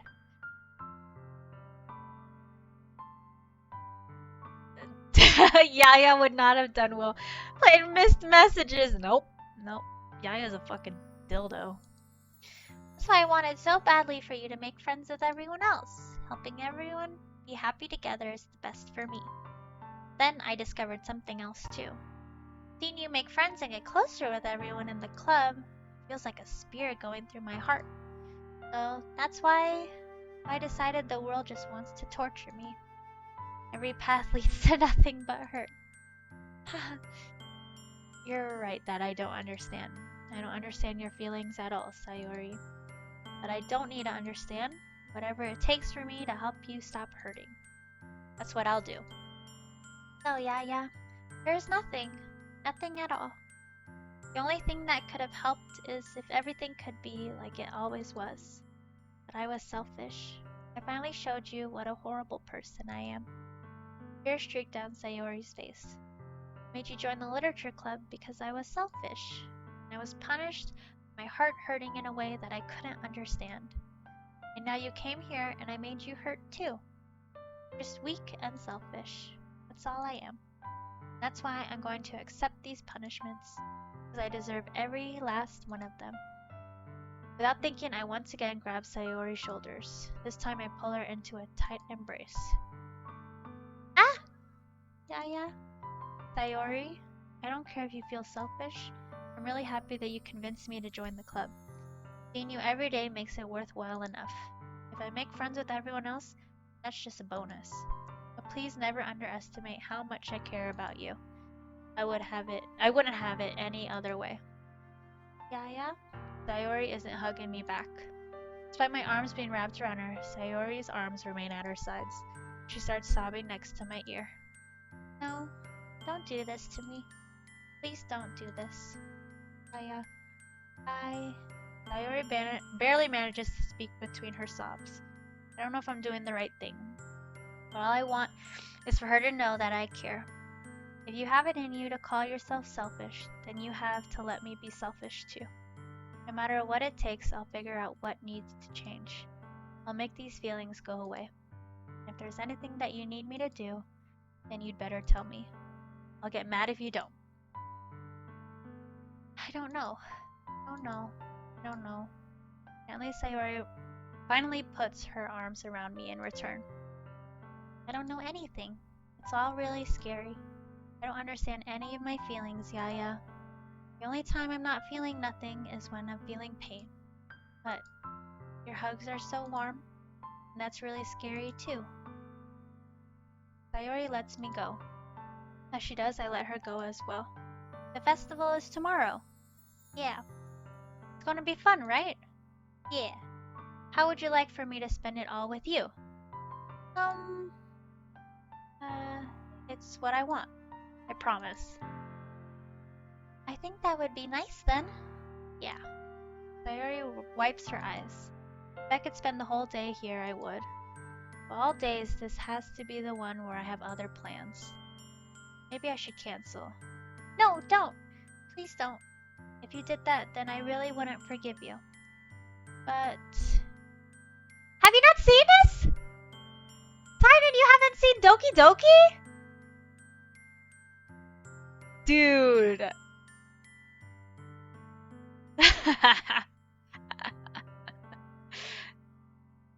Dude, Doki Doki is a classic. It's almost time for Natsuki to meet me at my house. At the very least, do you want to come along and help out? It would be fun. To my surprise, Sayori shakes her head. I'm sorry, I don't know if that would be very good for me today. You understand, right? It's kind of hard for me to fully understand, but I'm trying my hardest. It's okay. Don't worry too much about it. I'll see you tomorrow, okay? Alright. I look forward to it. I say goodbye to Sayori and exit her house. On the way home, I find myself still feeling uneasy. It's hard for me to keep thinking about it when Natsuki is about to come over too. I think Sayori is right. I shouldn't be worrying too much, and we're definitely going to have a great time tomorrow. I should just focus on what's ahead of me. I spent only a few minutes back at home, anxiously waiting Natsuki's arrival. Before I know it, she texts me to let me know she's outside the front door. Without delay, I open the front door to let her in. Zap! Hey. I don't know what I was expecting, but seeing Natsuki in something other than her school uniform totally threw me off. Seeing her in such cute clothes makes the uniform seem totally unfitting in comparison. Jeez, don't make it feel so awkward already. It's gonna be a long afternoon, so don't be weird just because you're not used to seeing me outside of school. Anyway, I'm coming in. I see you brought a lot of stuff. Natsuki's carrying a large bag that is probably full of baking supplies. What else would it be? Well, I didn't want to come all this way to find out that your kitchen isn't equipped for the job. You bought everything I asked you to, right? Yes, I did. Yesterday, Natsuki asked me to buy a bunch of ingredients if I didn't already have them at home. Good. Glad I could count on you to do your part. Well, of course. I'm surprised to hear Natsuki suddenly say that, rather than something snarky like she usually does. Could it be that she is a little different outside of school after all? Oh. Anyway, let's go to the kitchen. Wait, you're not even gonna offer to take this heavy bag for me? Where's your hospitality, Yaya? Come on. Since when did I need to be a gentleman? I grab the bag Natsuki holds out to me.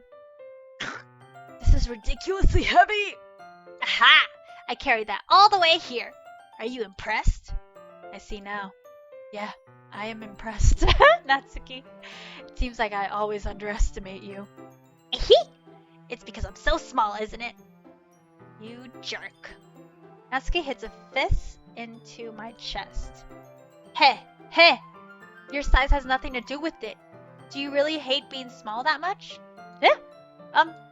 It's not like I hate it. I mean, sometimes I like proving people wrong when they only think I'm worth my size.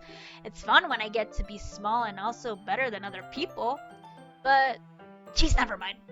What are you making me say? Don't think you can make me talk about weird things just because we're not at school. Are we gonna get started or what? There's a lot of things I gotta teach you. What? That's a little bit more like you. You're more fun when you just speak your mind like that. Hey! Now you are treating me like a kid. I was just trying to be a little nicer to you, you know? Yeah. See? I always go for Sayori. I always go for her. Just because I don't have a mature, sexy figure like Yuri doesn't mean you should treat me like... Natsuki catches her words and her face turns red. Natsuki? Forget it! I didn't say anything! I should apologize. I appreciate that you were trying to be nicer. I should have been a little more considerate too. But also, if that's what you're thinking, then you should know that there are tons of guys who are into body types like yours. How would you know that anyway? Just trust me on this one. Fucking pervert. Gross. Hey! Was that to me? Who else? Man, let's just get started already. Ha! You get all sour when a girl calls you gross. I finally found your weakness, yeah. Natsuki smiles deviously. Please spare me. Well, if Natsuki decides to dish out more insults like that, there's no way I'm not fighting back. But she's satisfied enough for now, finally starting to pull things out of her. I haven't seen this one before. I haven't seen this path before. Before long, the whole kitchen is a mess. Spoons, dirty bowls, flour, spilled fluid, and plastic bags are strewn about every countertop. The mixer isn't big enough to make all the batter at once, so we've had to do it several times. Meanwhile, Natsuki's babysitting all of my movements to make sure I don't mess up her precious baking. Yaya, where did you put the food coloring? The batter's going in the oven soon, so I need to fill the trays. I think it's still in the bag next to the table. What are you using it for? To color the batter, of course! I'm making each tray a different color. That way, even if the flavors aren't different, everyone can still pick their favorite. That's a cute idea. Are we doing something like that with the icing? Do you want to? You're asking me? I don't really have a preference, so... Come on, you're not putting any heart into this at all. Can you at least try to have fun? I'm having fun.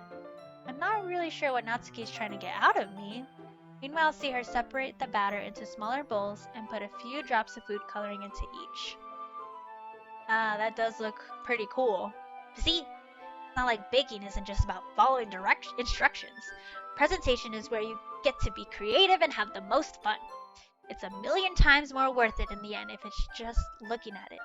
If just looking at it makes everyone's eyes lighten up. Like the ones you made on my first day, huh? I recall Natsuki proudly presenting her cat-shaped cupcakes, and Sayori and Monika's delighted expressions. I wonder if I can make Natsuki proud like that too. Yeah, maybe I'll use the food coloring then. Sounds like you're starting to understand. Just make sure you completely finish mixing the icing before you mess with the food coloring. Yeah, it's getting there. We were using the electric mixer for the batter, so I got stuck with a whisk and a huge bowl for the icing. Ah! Icing's still lumpy. You even trying? Well, yeah. It's just take a little longer. Jeez, I'll be here all night if you do it like that. Here, look. Natsuki grabs the whisk from me and uses her other hand to tilt the bowl back. You really need to beat the crap out of it. After a few seconds, the consistency of the icing has already improved. See? As to emphasize, Natsuki sticks a finger in the icing and pops it in her mouth. I reluctantly start to do the same. Hey! Natsuki suddenly grabs my wrist. I don't want your gross fingers in my icing. Your icing? Are you forgetting who did all the work? I start to fight back, trying to inch my finger toward the bowl. Don't make me beat the crap out of you next. I'd like to see you try. I push harder, just enough for my finger to reach the icing. I triumphantly scoop some with my finger, just as Natsuki tugs with all her might. Ah! The force of Natsuki pulling me causes me to stumble, making her stumble in turn. Gross! You got it on my face! Whose fault is that? There's a big glob of icing in Natsuki's cheek. She tries to reach it with her tongue, but it's too far away. Jeez. You know what? Take this! Natsuki instead wipes it off with her finger before shoving her finger toward my own face. You wish! I'm faster. I grab her wrist with my hand before it reaches my face. Natsuki tries to use her other hand to fight back, but I grab that one as well. Oh god! What is happening? Stop! Not until you apologize for calling me gross. Fine. I'm sorry for calling you gross. You know, I didn't mean it. It's just fun seeing how you react to it. You do that to me all the time, you know? Saying dumb things just to get a reaction out of me. Yeah, you fucked up, dude!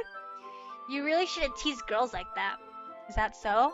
In that case, I probably shouldn't do this either. I take Natsuki's finger and put it in my mouth. Look it up the icing! What? Did you seriously just... Natsuki is so surprised that she can't even figure out how to get mad at me. Her face is entirely red. Yaya, you really shouldn't do that kind of stuff to girls unless you really like them. You know that, right? What kind of question is she asking me just like that? No, it didn't! Oh, this didn't happen. How did the mood turn to this so quickly? Natsuki gazes at me in silence. I notice her shallow breaths. Why am I starting to feel dizzy? Out of nowhere, the fire alarm starts going off. Natsuki rushes over to the oven. Is something burning? I thought you didn't put the cupcakes in yet. No wonder! You left a dirty tray in here, dummy! How could you make a mistake like that? You should have checked before turning the oven on. Don't blame me for your mistakes! Jeez. Natsuki uses an oven mitt to grab the blackened tray out of the oven. She sets it on top of the stove. In another moment, the fire alarm stops. Anyway, I'm putting them in the oven now. Yeah.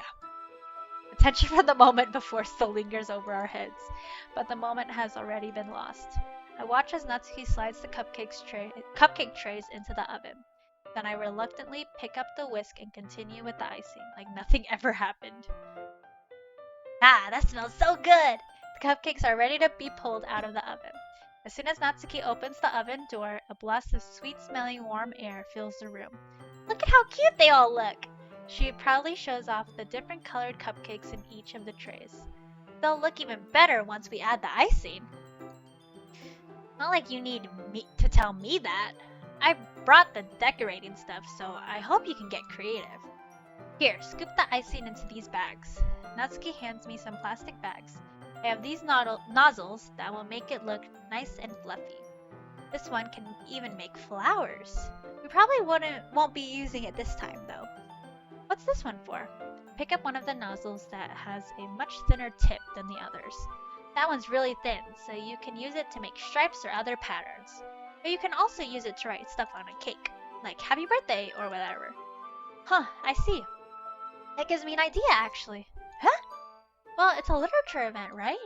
We can make it more literature themed by writing a different word on each of the cupcakes. It would be fun to see people choose their cupcake based on a word they like.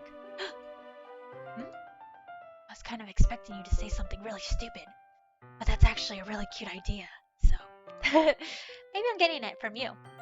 What's that supposed to mean? I'm not cute. Come on, we're not at school, nobody's judging. You can't dress and act like this and not expect me to think you're cute. Expect me to not think you're cute. Well, Natsuki's voice trails off. Same with you. Huh? Did you say something? No, nothing.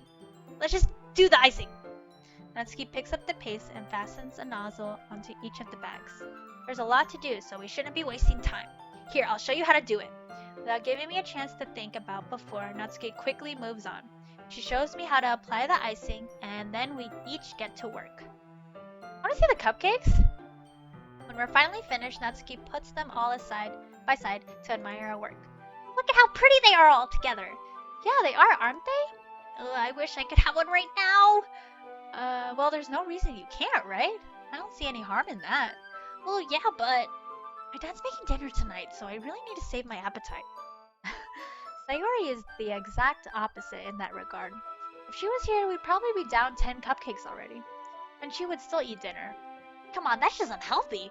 Besides, when my dad cooks, I need to eat as much of it as I can. Well, anyway, I was hoping we would have time for manga, but I need to be home for dinner. Huh? Already? That's a shame. It's your fault for working so slowly. You should have thought about that. It's not like you always have this chance. Man. As usual, Natsuki places the blame on me. You can bring the cupcakes tomorrow, right?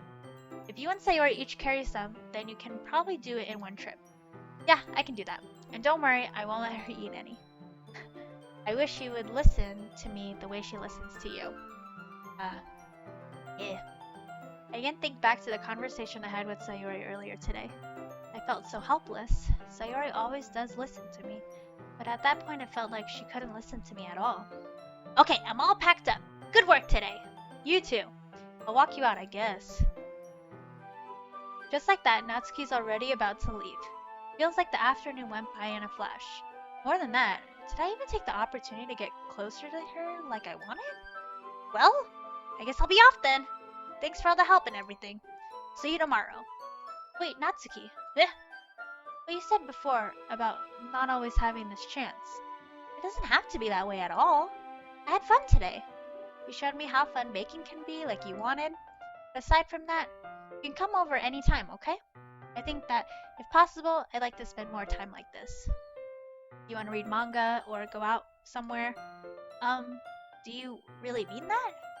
Natsuki looks at me tensely, like she's trying to hide her expression. Yeah, I want to spend more time with you. Yeah? I thought you only cared about getting this done. I'm sorry I had to leave so early today. I really didn't want to. I would really stay here longer if I could. I feel the same way as you do, so... Natsuki suddenly gets closer to me. Wait, Natsuki! Standing inches from me, Natsuki looks up at me. I feel her fingers gently clutch at the sides of my shirt as if holding on to me. Her rose-colored cheeks and matching eyes filled my vision, along with her slightly parted lips. What is happening? My head starts to go dizzy as I feel her soft breaths against me. I've felt it for a while now. Natsuki suddenly jumps back. Sayori? Ah! Ah! Hi, Yaya. Sayori! Just now we weren't... It's okay, Yaya. I just stopped by to say hi. Well, you should have come a little earlier. I'm already on my way out, so... Oh, really? That's too bad. Yeah, well, I'll still see you at the festival tomorrow, so it's fine. Just don't eat any cupcakes before then. Anyway, later. Clearly flustered, Natsuki hurries off and Sayori waves goodbye. Sayori, I thought you didn't want to come over today. Well, I tried staying in my room, but my imagination was being really mean to me. So I had to come here and see it for myself. See what? What are you talking about? Oh, you know, how much fun you were having with Natsuki. And how close you got to her. It makes me really happy that you made such good friends. That all that matters to me. Tears start to fall down Sayori's face. That's all that matters to me. Why am I feeling this way, Yaya? I'm supposed to be happy for you.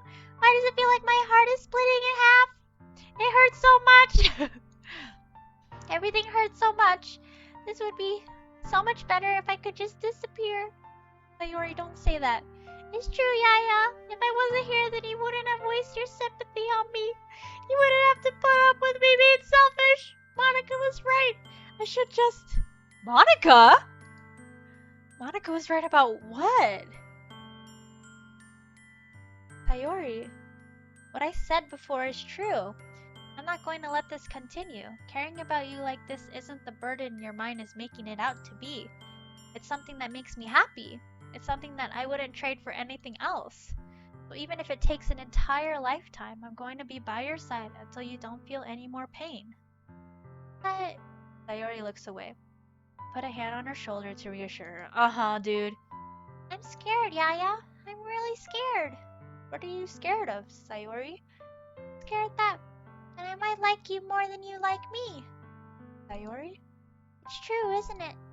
I was weak and started to like you too much. I did this to myself. Yaya, I like you so much that I want to die. That's how I feel. And... That's enough, Sayori. I don't want you to hurt anymore. I slide my hand down Sayori's arm and squeeze her hand in my own. Do you remember how I said I always know what's best for you? Do you still believe me? Wordlessly, Sayori nods. Even if you don't understand all your own feelings, I know what you need the most right now, and that's what I'm going to give you. Oh no! Help! Yikes! Yikes! Bitch!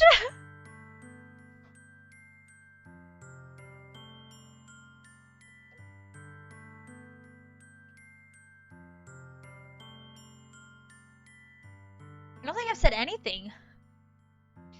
Okay, guys, what do I choose? What do I choose? This is too much.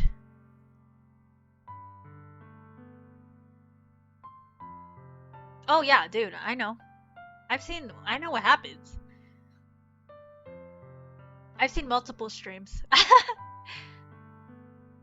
It's just that all the streams that I've watched, nobody chooses Natsuki, so I've never seen that.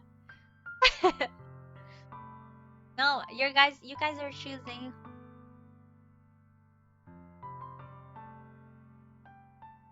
This is for you guys.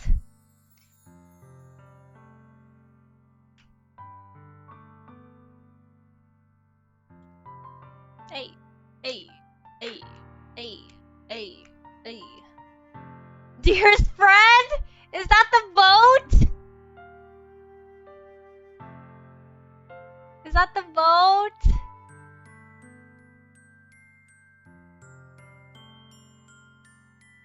I would die for Sayori. Which one? Dearest friend or I love you? Athame, what would you choose? No, there's 3 of you. So what would you choose? Or if there's anyone else who wants to vote too. Oh, I'm gonna save really quick.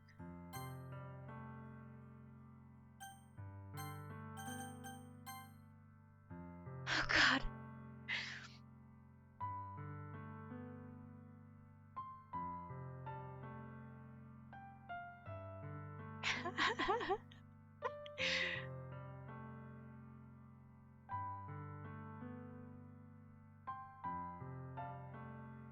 I.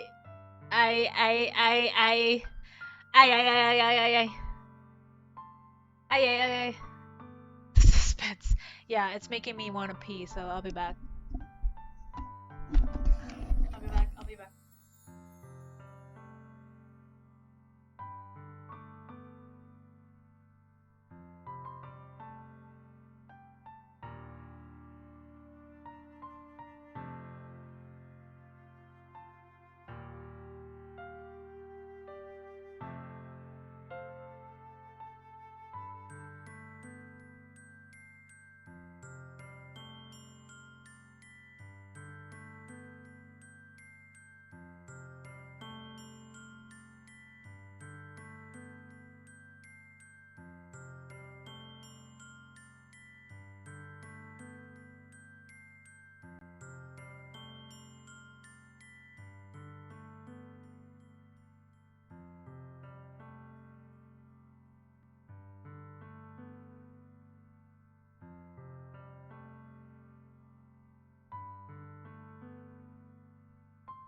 someone change my mind.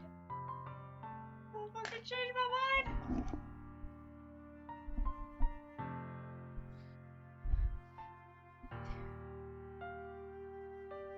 Okay.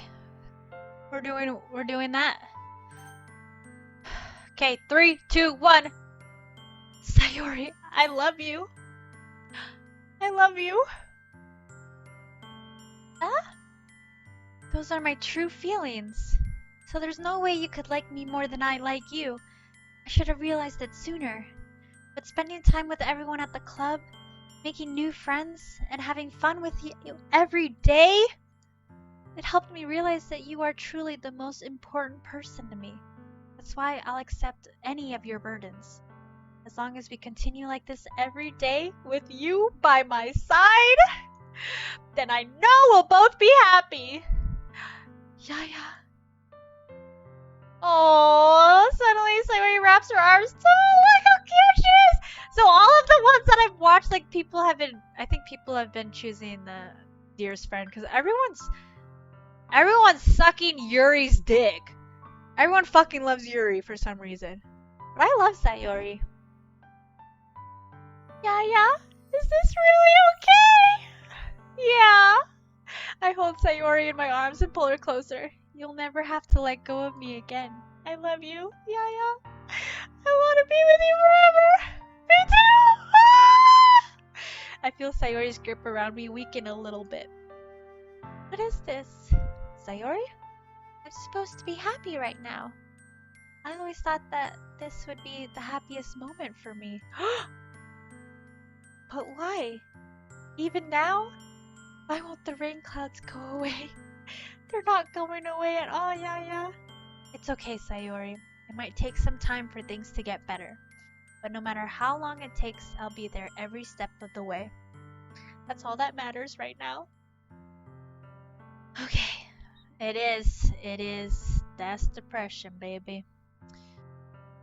I trust you. Sayori and I slowly release each other. So, I guess that makes the festival tomorrow our first date, huh? What are you saying? I don't want to think about those things, you know? I want everything to be the same as it always has been. Even if we really are a couple. Oh, okay. I don't know if I could handle anything more right now. It's really new and scary to me. Your pace suits you best. Hey, Yaya? Sayori gazes at me once again, smiling sadly. Even if I get really, really sad, this is the best thing for me, right? Huh? I don't really understand what Sayori means by that. Are you saying that this is making you feel sad, Sayori? I don't know. I don't understand what I'm feeling. It felt like a bunch of thorns when you told me you love me. But that's why I want to trust you. You know what's best for me. Yeah, I do. That's my promise. I say that, but in reality, I've never felt more uncertain when it comes to Sayori. I know that I love her, and she loves me, but I'm having as much trouble understanding Sayori's feelings as she is. Even though I can comfort her, I keep wondering if I should be doing something more or something different. I know these thoughts will continue to plague me until things are back to the way they were. Is that what Sayori meant by not wanting anything to change? I don't know. But I know that I'll give it everything I've got. Sayori is the most important person to me, and I'll do whatever it takes to have a happy future with her. That's right! It's the day of the festival! Wait, I'm gonna save this. March 27th. It's the day of the festival! Of all days, I expected this to be the one where I'd be walking to school with Sayori. But Sayori isn't answering her phone. I considered going to her house to wake her up, but decided that's a little too much. Meanwhile, the preparations for the event should be nearly complete. I managed to carry all the cupcakes myself by carefully stacking 2 trays. Natsuki's already texting up a storm, but I can't respond thanks to my hands being full. Funnily enough, I probably feel the same way as Natsuki about the event. I'm more excited for it to be over so I can spend time with Sayori and Natsuki at the festival. Both of them? But knowing Monica, I'm sure the event will be great too. Yaya, you're the first one here. Thanks for being so early. That's funny. I thought at least Yuri would be here by now. Monica's placing little booklets on each of the desks in the classroom. They must be the ones she prepared that of all the poems we're performing. In the end, I found a random poem online that I thought Monica would like and submitted it. Dude, he's literally trying to get every girl. So that's the one I'll be performing. I'm surprised you didn't bring Sayori with you. Yeah, she overslept again. That dummy. You'd think that on days that this important, she'd try a little harder. I say that, but I suddenly remember what Sayori told me yesterday. Fucking dick. And I suddenly feel awful, knowing it's not nearly that simple for her. I only said it because it's the way I'm used to thinking. But maybe I should have gone to wake her up after all. You should take a little responsibility for her, Yaya. I mean, especially after your exchange with her yesterday. You kind of left her hanging this morning, you know? Exchange? Monica, you know about that? Of course I do. I'm the club president after all. But, I stammer, embarrassed. Did Sayori really tell her about it that quickly? That we're a couple now? I didn't really plan on bringing it up with anyone yet. Jeez. You don't know the full story at all, so don't worry. I probably know a lot more than you think. Monica's being as friendly as usual, but for some reason I felt a chill down my spine after hearing that. Hey, do you want to check out the pamphlets? They came out really nice. Yeah, sure. I grabbed one of the pamphlets laid out on the desks. Oh, yeah, they really did. Something like this will definitely help people take the club more seriously. Yeah, I thought so too. I flipped through the pages. Each member's poem is neatly printed on its own page, giving it an almost professional feel. I recognized Natsuki's and Yuri's poems from the ones they performed during our practice. What's this? I flipped to Sayori's poem. It's different from the one she practiced. It's one that I haven't read before. Ah! Get out of my head, get out of my head, get out of my head, get out of my head. Oh my god. I do what I know is best for you. Get out of my head before I listen to everything she said to me. Get out of my head before I show you how much I love you. Get out of my head before I finish writing this poem. But a poem is never actually finished, it just stops moving. This is Sayori.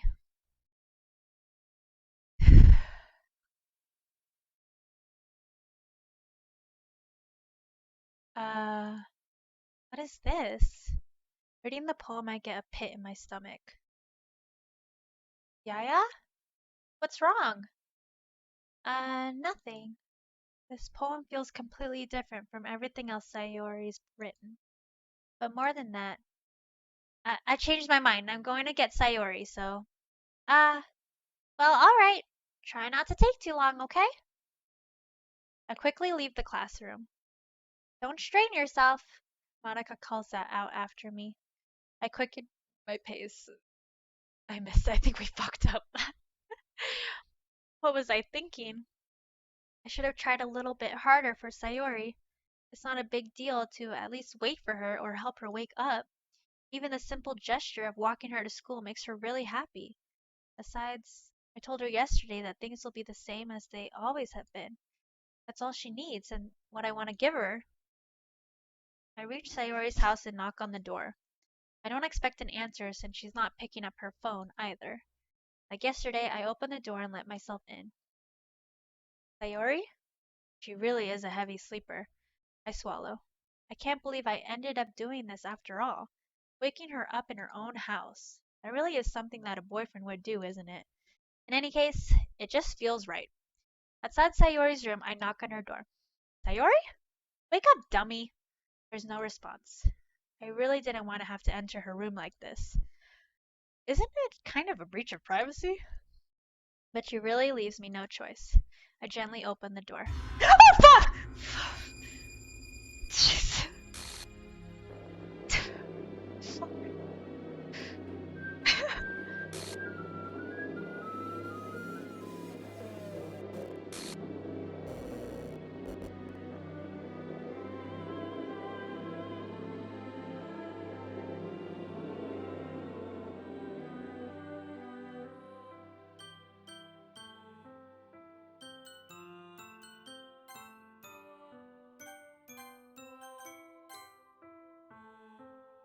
Yeah. I think both ways end up this way. What the hell? What the hell? Is this a nightmare? It has to be. This isn't real. There's no way this can be real. Sayori wouldn't do this. Everything was normal up until a few days ago. But I can't believe what my eyes are showing me. I suppressed the urge to vomit. Just yesterday, I told Sayori I would be there for her. I told her I know what's best and that everything will be okay. And why? Why would she do this? How could I be so helpless? What did I do wrong? Confessing to her, I shouldn't have confessed to her. That's not what Sayori needed at all. She even told me how painful it is for others to care about her. And why did I confess to her and make her feel even worse? Why was I so selfish? My fault. My swarming thoughts keep telling me everything I could have done to prevent this. I just spent more time with her, walked her to school, and remained friends with her like it always has been. And I could have prevented it. I know I could have prevented this. Screw the literature club. Screw the festival. I just lost my best friend. Someone I grew up with. She's gone forever now. Nothing I can do. Nothing I do can bring her back. This isn't some game where I can reset and try something different. I had only one chance and I wasn't careful enough. Now I'll carry this guilt with me until I die. Nothing in my life is worth more than hers. But I still couldn't do what she needed from me. Now, I never take it back. Ever, ever, ever, ever, ever.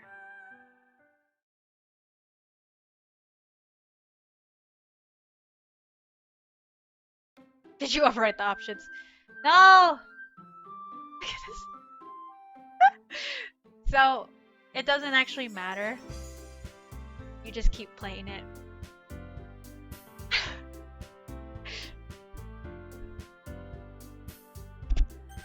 I think you click on this one. Let's see.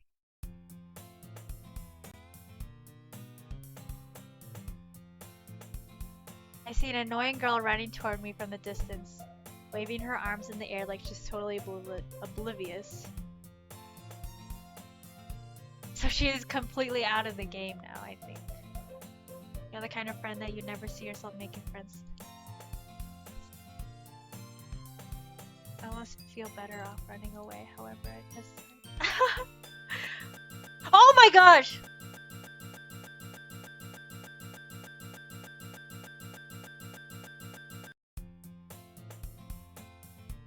It's an ordinary school day like any other. Mornings are usually the worst, being surrounded by couples and friend groups walking to school together. Meanwhile, I've always walked to school alone. I always tell myself it's about time I meet some girls or something like that. I have no motivation to join any clubs. I'm perfectly content just getting by on the average while spending my free time on games and anime. There's always the anime club, and it's not like there would be any girls in it anyway. The school day is as ordinary as ever, and it's over before I know it. After I pack up my things, I stare blankly at the wall, looking for an ounce of motivation. Clubs. There really aren't any that interest me. Most of them would probably be way too demanding for me to want to deal with. I guess I have no choice but to start with the anime club. Yaya? Oh god! Monica? Oh my goodness, I totally didn't expect to see you here! It's been a while, right? Yeah, it has. Monica smiles sweetly. We do know each other. Well, we rarely talked, but we were in the same class last year. Monica was probably the most popular girl in class. Smart, beautiful, athletic, basically completely out of my league. So having her smile at me so genuinely feels a little... What did you come in here for anyway? Oh, I've just been looking for supplies to use for my club. Do you know if there's any construction paper in here? Or markers? I guess you could check the closet. You're in the debate club, right? About that, I actually quit the debate club. Really? You quit?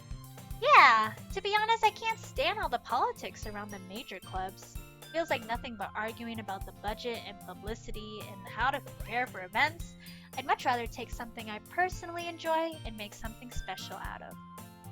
In that case, what club did you decide to join? I Actually, I'm starting a new one. A literature club! Why is it doing that? Literature? That sounds kind of dull. How many members do you have so far? It's kind of embarrassing, but there are only 3 of us so far. It's really hard to find new members for something that sounds so boring. Well, I can see that. But it's really not boring at all, you know? Literature can be anything. Reading, writing, poetry. I mean, one of my members even keeps her manga collection in the club room. Wait, really? Yeah, it's funny, right? She always insists that manga is literature too. I mean, she's not wrong, I guess. And besides, a member's a member, right? Did Monica say she? Hey, Yaya. By any chance, are you still looking for a club to join? I mean, I guess so, but in that case, is there any chance you would do me a huge favor? I won't ask you to join, but if you could at the very least come visit my club, it'd make me really happy. Please? Well, I guess I have no reason to refuse. Besides, how could I ever refuse someone like Monica? Sure, I guess I could check it out. Ah, awesome. You're really sweet, Yaya. You know that? Nothing really. Shall we go then? I'll look for the materials another time. You're more important. And thus today marks the day I sold my soul to Monica and her irresistible smile. I timidly follow Monica across the school and upstairs, section of the school I rarely visit, being generally used for third-year classes and activities. Monica, full of energy, swings open the classroom door. I'm back, and I brought a guest with me. Fuck! Jesus Christ! Why is it doing that? A guest? Seriously, you brought a boy? Way to kill the atmosphere. Don't be mean, Natsuki. But anyway, welcome to the club, Yaya. All words escape me in this situation. This club is full of incredibly cute girls. So let me guess, you're Monica's boyfriend, right? Well, no, I'm not. Natsuki. The girl with the sour attitude, whose name is apparently Natsuki, is one I don't recognize. Her small figure makes me think she's probably a first year. Anyway, this is Natsuki, energetic as usual, and this is Yuri, the vice president. It's nice to meet you. Yuri, who appears comparably more mature and timid, seems to have a hard time keeping up with someone like Natsuki. Yeah, it's nice to meet both of you. So, I ran into Yaya in a classroom and he decided to come check out the club.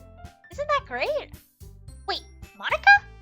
Didn't I tell you to let me know in advance before you brought anyone new? I was going to, well, you know. Sorry, I didn't forget that, but I just happened to run into him. In that case, I should at least make some tea, right? Yeah, that would be great. Why don't you come sit down, Yaya? The girls have a few desks arranged to form a table. Dude, it's so fucking sad. They just get rid of Sayuri. The girls have a few desks arranged to form a table. Yuri walks to the corner of the room and opens the closet. Meanwhile, Monica and Natsuki sit across from each other. Still feeling awkward, I take a seat next to Monica. So, I know you didn't really plan on coming here, but we'll make sure you feel right at home, okay? As president of the literature club, it's my duty to make the club fun and exciting for everyone. I'm surprised there aren't more people in the club yet. It must be hard to start a new club. You could put it that way. Not many people are very interested in putting out all the effort to start something brand new. Especially when it's something that doesn't grab your attention like literature. You have to work hard to convince people that you're both fun and worthwhile. But it makes school events like the festival much more important. I'm confident that we can all really grow this club before we graduate. Right, Natsuki? Well, I guess. Natsuki reluctantly agrees. Such different girls, all interested in the same goal.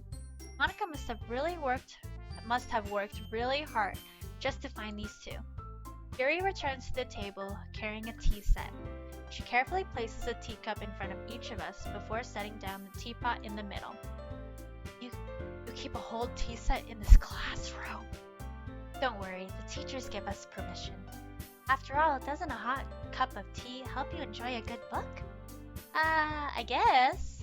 Don't let yourself get intimidated. Yuri's just trying to impress you.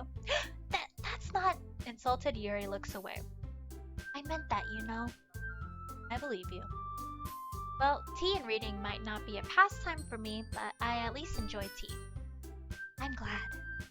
Yuri faintly smiles to herself in relief. So Yaya, what kind of things do you like to read? Well, considering how little I've read these past 2 years, I don't really have a good way of answering that.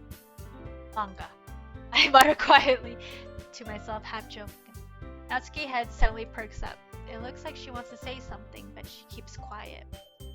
Not much of a reader, I guess. Well, that can change. What am I saying? I spoke without thinking after Yuri's sad smile. Anyway, what about you, Yuri? Well, let's see. Yuri traces the... Is this the same?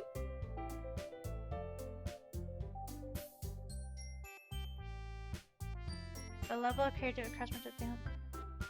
And telling a good story in such a foreign world is equally impressive. Yuri goes on, clearly passionate about her reading. She seems so reserved and timid since the moment I walked in, but it's obvious by the way her eyes light up, that she finds her comfort in the world of books, not people. I don't know if it's the same. But you know, I like a lot of things. Stories with you, they usually immerse me as well. I don't know if this is when I start skipping.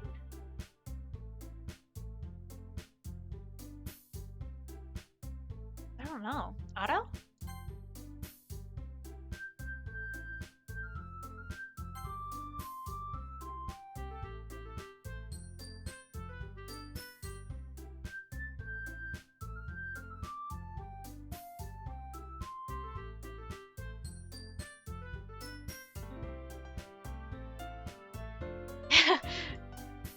That's okay, I'm gonna skip. Skip.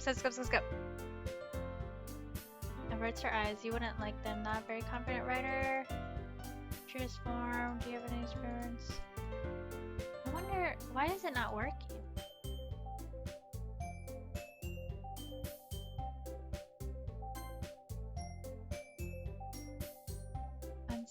Oh wait, is it skip to unseen text? How do you do this?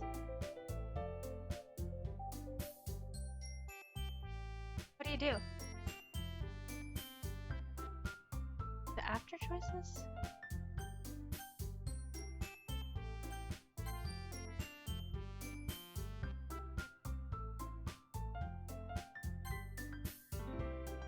How do you do this one? Okay, wait, I'm gonna save really quick. Oh, it's all different! Wait, you can't even save it. Can you? Or is that saved? Okay, settings, try unseen.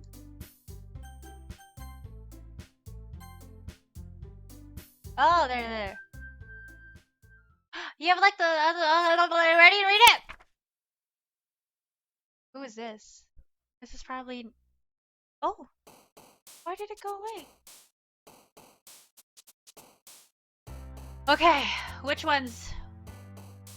Or do you want me to just choose random ones?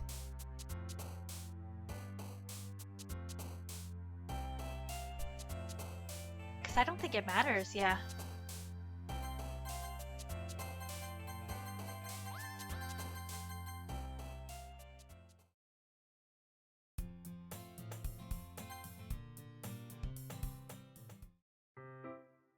Whoa, wait, have you seen that?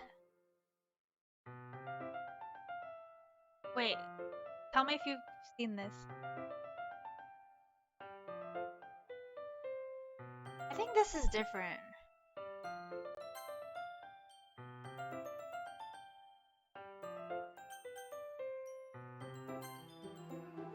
I don't know if we've seen this one.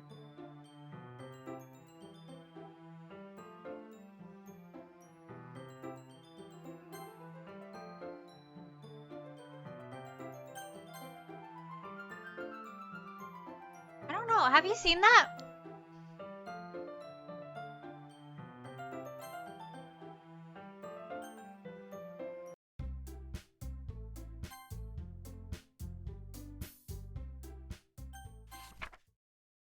Yeah, there was black text. Did you see that? I like when Papa comes home early. I like when Papa cooks me dinner. I like when Papa gives me allowance. I like when Papa spends time with me. I like when Papa asks me about my friends. I like when Papa asks me about anything. I like when Papa gives me lunch money. I like when Papa comes home before sundown. I like when Papa cooks. I like when Papa gives me privacy. I like when Papa doesn't tell me how to dress. I like when Papa doesn't comment on my friends. I like when Papa doesn't comment on my hobbies. I like when Papa comes home without waking me up. I like when Papa keeps food in the house. I like when Papa uses his inside voice. I like when Papa leaves my stuff alone. I like when Papa accidentally drops coins in the couch. I like when Papa's too tired to notice me. I like when Papa's too tired for anything. I like when Papa is too tired for it.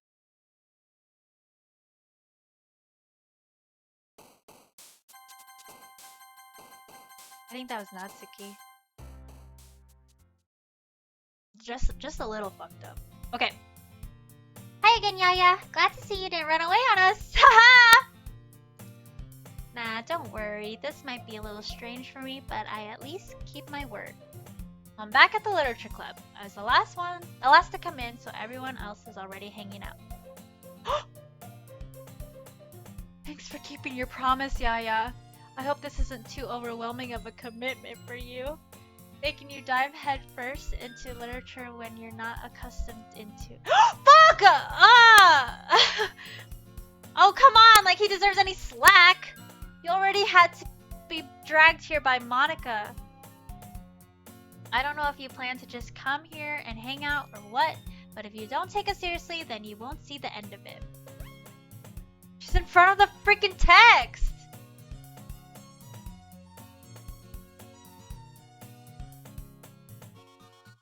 Natsuki finds herself stuck between Saint Monica and manga. Why did you gasp? Did you not see Yuri's face? Did you not see Natsuki's face? Manga is literature. Swiftly defeated, Natsuki plops back into her seat. I'm sorry, Yaya. Well, make sure to put your comfort first, okay? Yuri shoots Natsuki with a disappointed glance. Anyway, now that you're in the club and all, perhaps you might have interest in picking up a book to read? Well, I can't really say no either way.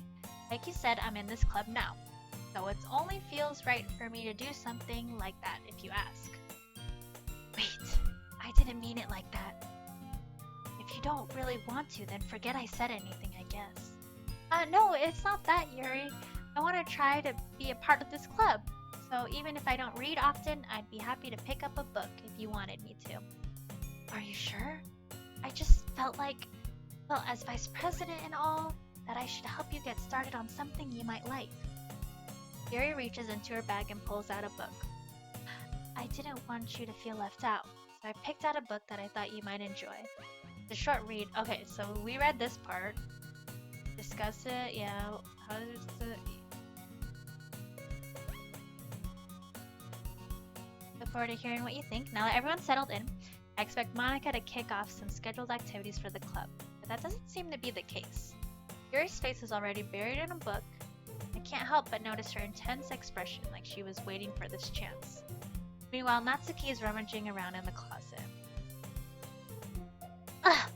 I hear Natsuki utter an exasperated sigh from within the closet. She seems to be annoyed by something. I approach her in case she needs a hand. You looking for something in there? Thanks, Sam! Thank you, Sam! Oh my gosh! I didn't fucking see that. Fucking Monica! She never puts my stuff back in the right spot. What's the point in keeping your collection organized if someone else is just gonna mess it up? Natsuki slides a bunch of stacked books and boxes across the shelf.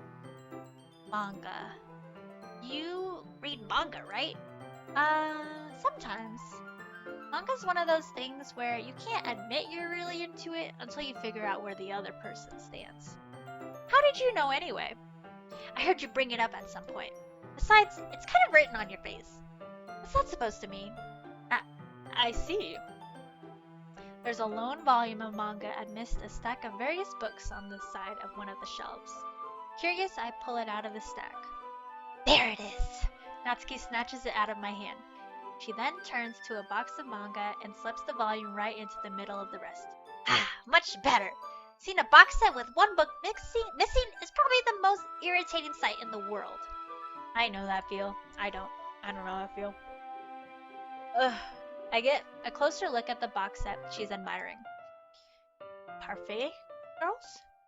It's a series I've never heard of in my life. That probably means it's either way out of my demographic or it's simply terrible. If you're gonna judge, you can go do it through the glass on that door. She points to the classroom door.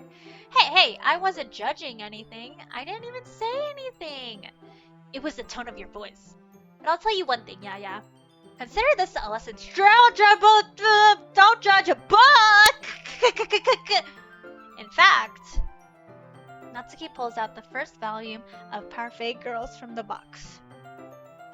I'm gonna show you exactly why. She shoves the book right into my hands. I stare at the cover. It features 4 girls in colorful attire striking animated feminine poses. It's exceedingly moe. Don't just stand there. Ah! Natsuki grabs my arm and pulls me out of the closet. She then takes a seat against the wall beneath the windowsills. She pouts on the ground next to her, signaling me to sit there. Wouldn't chairs be more comfortable? I take my seat. Chairs wouldn't work. We can't read at the same time like that. Oh, why's that? I guess it's easier to be close together like this. Don't just say that! You'll make me feel weird about it. Natsuki crosses her arms and scooches an inch away from me. Sorry. I didn't exactly expect to be sitting this close to her either.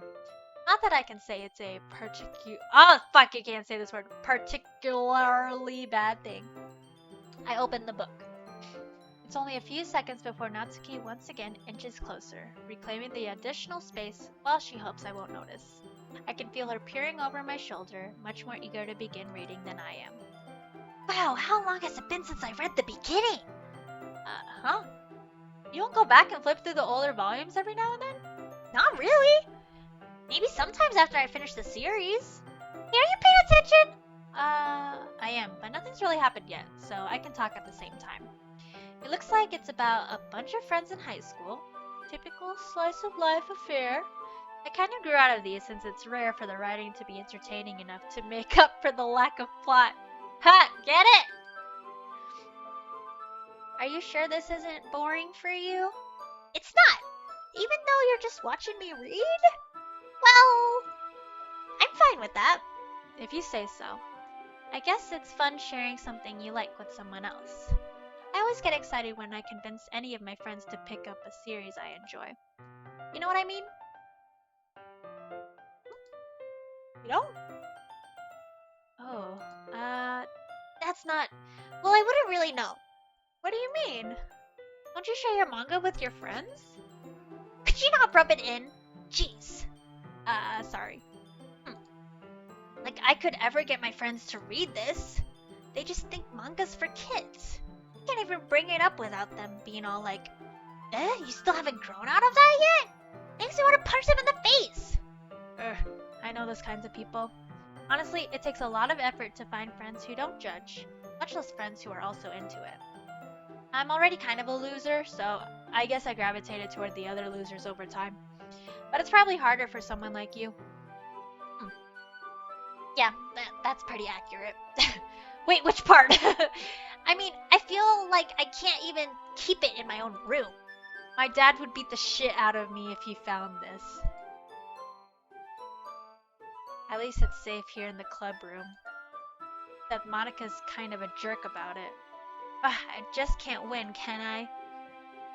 Well, it paid off in the end, didn't it? I mean, here I am reading it. Well, it's not like that solves any of my problems. Maybe. But at least you're enjoying yourself, right? So, geez, that's enough. Are you gonna keep reading or what? Yeah. I flipped the page. Scared. Why is it taking so long? Stop! Time passes. Okay. Natsuki's strangely quiet now. I glance over at her. It looks like she's started to fall asleep. Hey, Natsuki! Yeah. Suddenly Natsuki collapses straight into me. Hey! Ooh.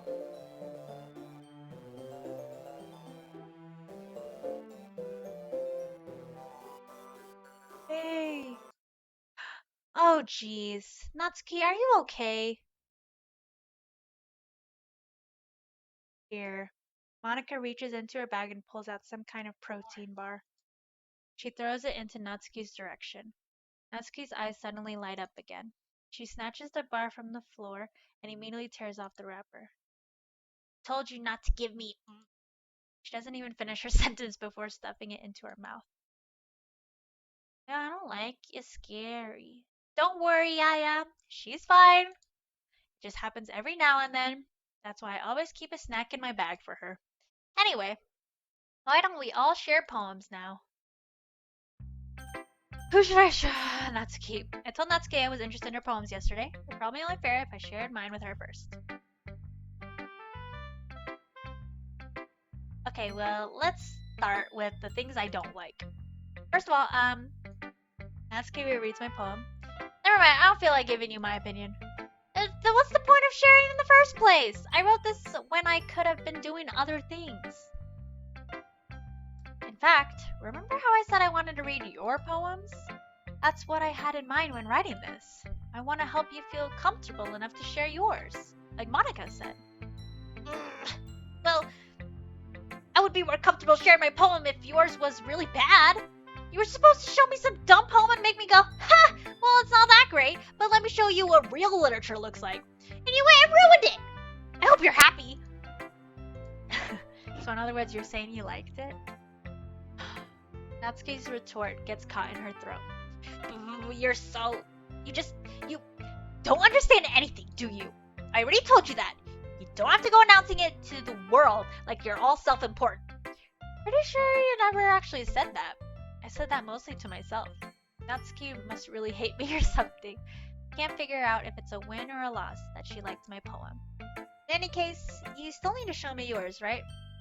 Fine, I guess. Only because Monica will make me if I don't. Okay, so that's the same one. Yeah, I told you that you weren't gonna like it. I like it. What? Just be honest. I am. Why are you so convinced that I wouldn't like it? Well, because everyone in high school thinks that writing has to be all sophisticated and stuff. So people, yeah, okay, we saw these. Exactly, I like it when it hits you hard, like in this poem. I didn't write about it. Yeah, but let's see. Okay,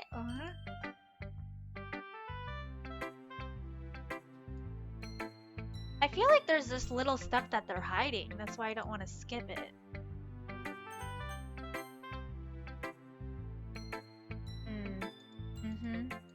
Minute passes. Oh, sorry, I forgot to start speaking. I just need to put my thoughts into words. Okay. This is your first time writing a poem? Oh, she's such a bitch. Everyone loves this bitch. What were you saying? Right, it's just that learn pick up. Yeah. Okay.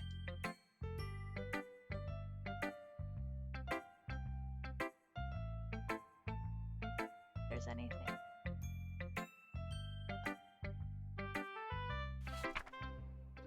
Ghost under the... Okay, yeah, we read that one.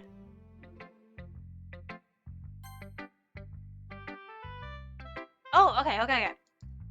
Just remember that it won't be long before you pick up on these things too. Yeah, maybe you're right. I guess I'll have to keep trying. I'm counting on you. Monica? Okay. Yeah. Good, glad to hear it. By the way, since you're new and everything, if you ever have any suggestions for the club, like new activities or things we can do better, I'm always listening. Don't be afraid to bring things up, okay? Alright, I'll keep that in mind. Of course I'll be afraid to bring things up. I'm much better off just going with the flow until I'm more settled in. Anyway, want to share your poem with me? Kind of embarrassing, but I guess I have to. Don't worry, Yaya. We're all a little embarrassed today, you know? But it's that sort of barrier that we'll all learn to get past soon. Yeah, that's true. I hand Monica my poem.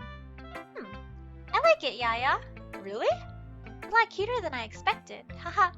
Oh jeez. No. It's kind of makes me think of something that's. And she's a good writer too. So take that as a compliment. Why is it not skipping if we already read this? If you're interested in Natsuki, then always keep a snack on you. She'll cling to you like a puppy. Haha. Natsuki's dad doesn't give her lunch money or give her any food in the house, so she's in a fussy mood pretty often. But sometimes she just loses all of her strength and shuts down, like earlier. This is just a guess, but I think she's so small because her malnutrition is interfering with her adolescent growth. But hey, some guys are into petite girls, you know? Sorry, just trying to look at the bright side. Anyway, do you want to read my poem now? Don't worry, I'm not very good. I'm pretty confident for someone who claims to not be very good. Well, that's because I have to sound confident. That doesn't mean I always feel that way, you know? I see. Well, let's read it then. On the wall. We read this one. Whew! I guess that's everyone. I glanced around the room. That was a little more stressful than I anticipated. It's as if everyone is judging me for my mediocre writing abilities. Even if they're... Oh, the song is all fucked! Oh, maybe it's not. It sounded different. Even if they're just being nice, there's no way my poems can stand up to theirs. This is a literature club after all. I sigh. I guess that's what I ended up getting myself into. Across the room, Monica is writing something in her notebook. My eyes land on Yuri and Natsuki. They gingerly exchange sheets of paper, sharing their respective poems. As they read in tandem, I watch each of their expressions change. Natsuki's eyebrows furrow in frustration. Meanwhile, Yuri smiles sadly. What's with this language?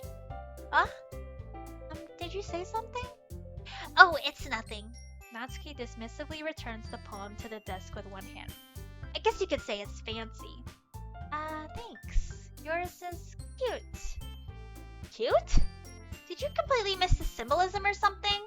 It's clearly... Okay, we read this one. Maybe we didn't. The language, I guess. I was trying to say something nice. You mean you have to try that hard to come up with something nice to say? Thanks, but it didn't really come nice at all. Yeah, we feel like we read this.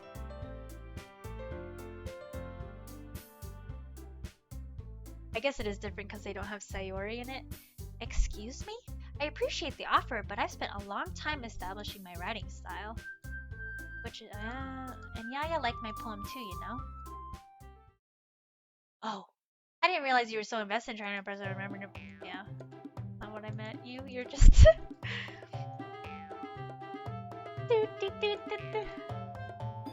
I was so full of myself. It's literally gonna make everything I do overly cutesy. Well, you know what? I wasn't the one whose boobs magically grew a size bigger. Natsuki, that's a little... Oh, that's what Sayori said before. Taking out your own insecurities on others like that.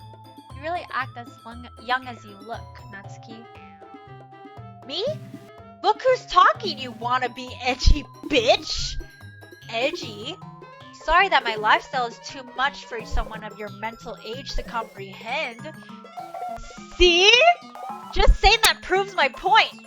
Most people learn to get over themselves after they graduate in middle school, you know?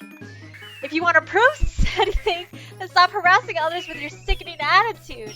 You think you can counterbalance your toxic personality just by dressing and acting cute? The only cute thing about you is how hard you try. Well, be careful or you might cut yourself on that edge, Yuri. Oh, my bad. You already do, don't you? Did you just accuse me of cutting myself? What the fuck is wrong with your head? Yeah, go on. I hear everything you really think. I'm sure he'll be head over heels for you after this. Suddenly Yuri turns toward me as if she just noticed I was standing there. Yeah. She's just trying to make me look bad. That's not true. She started it. Oh my god. Fuck, I don't know. I'm scared. Help. Phone a friend.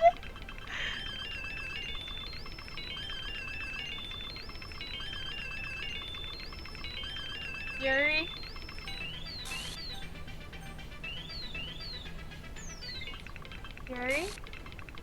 Oh god.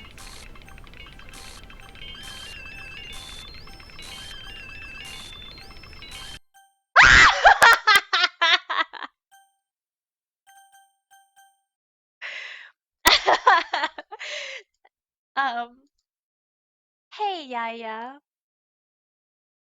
Why don't we step outside for a little bit? Okay? Sorry about that. They really shouldn't have tried to get you involved. It's probably better for us to stay out of this. We'll go back inside once they're done yelling. Some president I am, right? I can't even confront my own club members properly. I just wish I was able to be a little more assertive sometimes. But I never have it in me to put my foot down against others. You understand, right? Anyway, if this makes you want to spend less time with the others, then that's fine. I'd be happy to spend time with you instead. Suddenly, Natsuki runs out of the classroom. Oh, she quickly runs away. Oh dear. Well, it looks like they're done. I didn't mean it. I didn't mean it. I didn't mean it. Yuri is rocking back and forth in her desk with her palms on her forehead. Yuri? I didn't mean it. I believe you. I have no idea what Yuri might have said to Natsuki. Or did. Yaya, please don't hate me. Please. I'm not like this. There's something wrong with me today. It's fine, Yuri. We know you didn't mean it. Besides, I'm sure Natsuki will forget all about it tomorrow. Completely. Anyway, the meeting is over, so you can go home now if you want. Yuri looks at me like she wants to say something, but she keeps glancing at Monica. You can go first, Monica. I'd like to stay a little bit longer. I'm the president, so I should be the last one out. I'll wait for you to be done. Well, I'm vice president, so please let me take that responsibility today. It kind of sounds like you don't want me around for something, Yuri. It's not that. It's not that. I didn't get much of a chance to discuss my book with Yaya. It would just be embarrassing with you listening. I guess I don't really have a choice, do I? Sorry for causing trouble, but I really. Oh, fuck!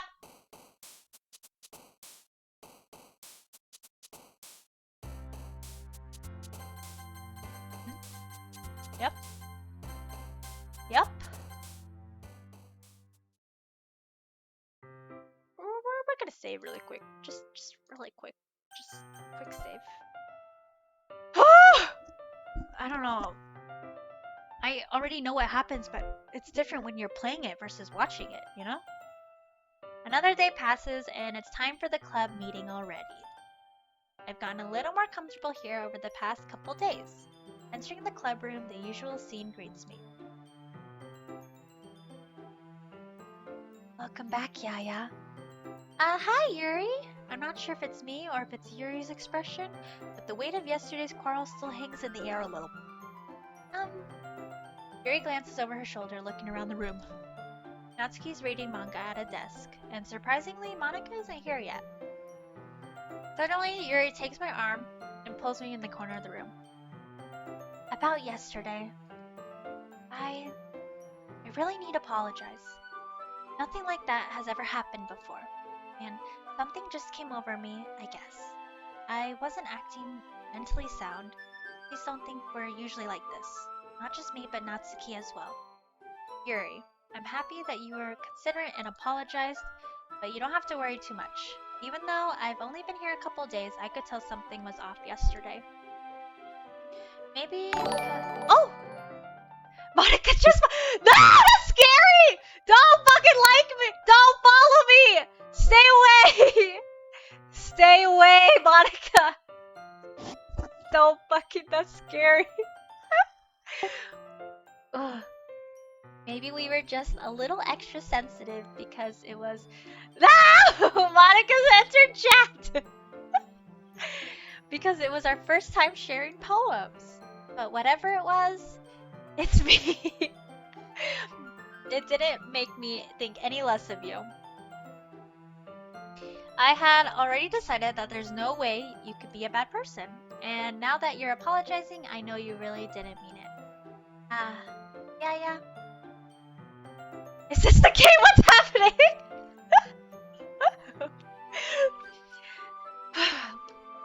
Don't say those kinds of things so frankly. They make me a little too happy. I'm really glad that you're such an understanding person. I'm really glad that you joined this club. Everything is a little bit brighter with you around and, sorry, what am I saying right now? Hey, have you guys seen Monica? Ah!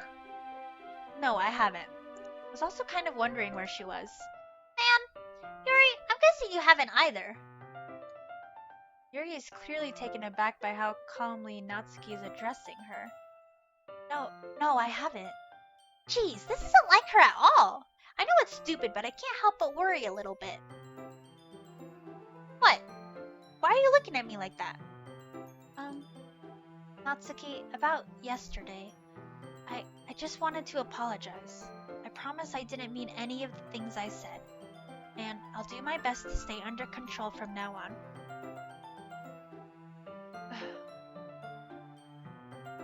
I'm doing something, I'll be to class soon. No, stop!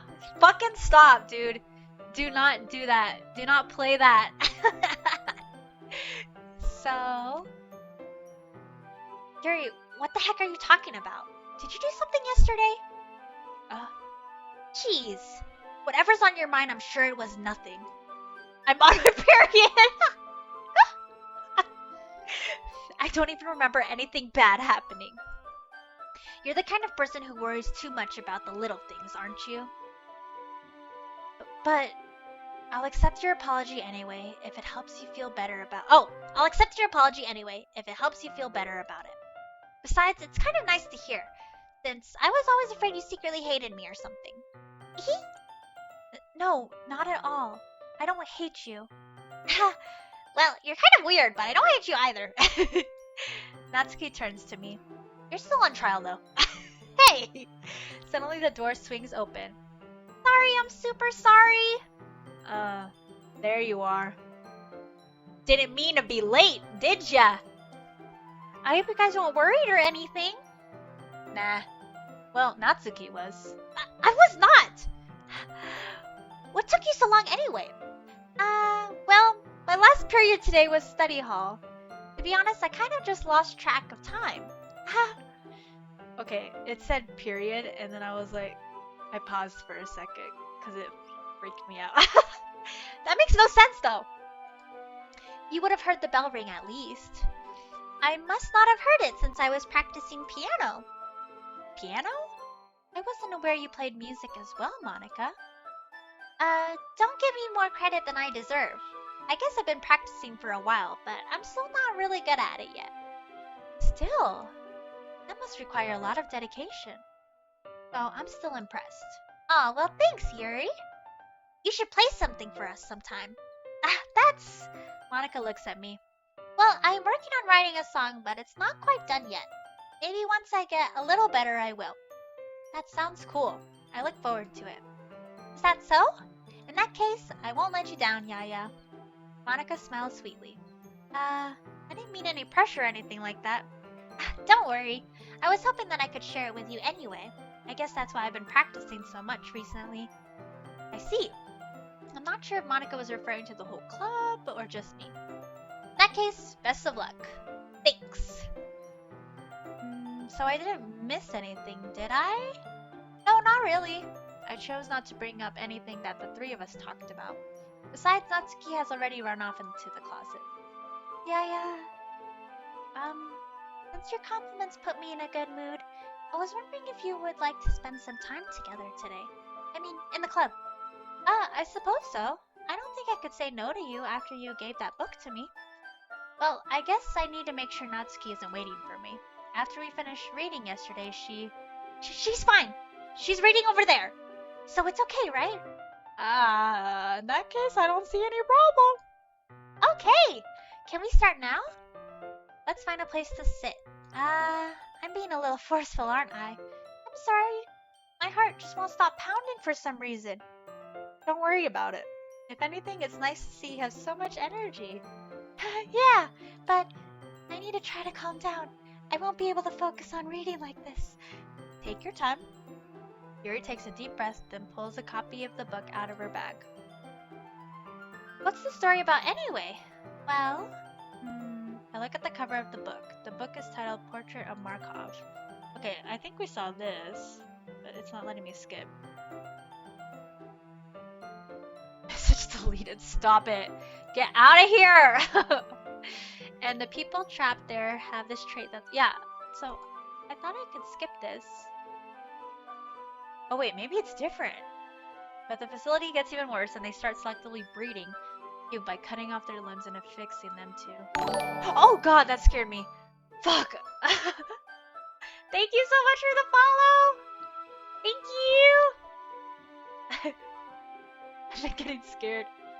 hello, hello. Oh, that might be a little bit of a spoiler. Anyway, I'm really into it. The book, I mean. Not the thing about the limbs. That's kind of dark, isn't it? Yuri made it sound like it was going to be a nice story, so that dark turn came out of nowhere. Are you not a fan of that sort of thing, Yaya? No, it's not that. I mean, I can definitely enjoy those kind of stories, so don't worry. No, I've watched, Is it Markiplier or Jacksepticeye? One of them play it, and then now I'm playing it for my viewers. I know what happens, but like, it's so different when you're playing it versus just watching someone else play it. Just so much more scarier. I hope so. Yeah, I totally forgot that Yuri is into those things.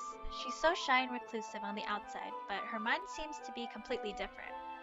It's just that this kind of story is the kind that challenges you to look at life from a strange new perspective. When horrible things happen, not just because someone wants to be evil, but because the world is full of horrible people and we're all worthless anyway.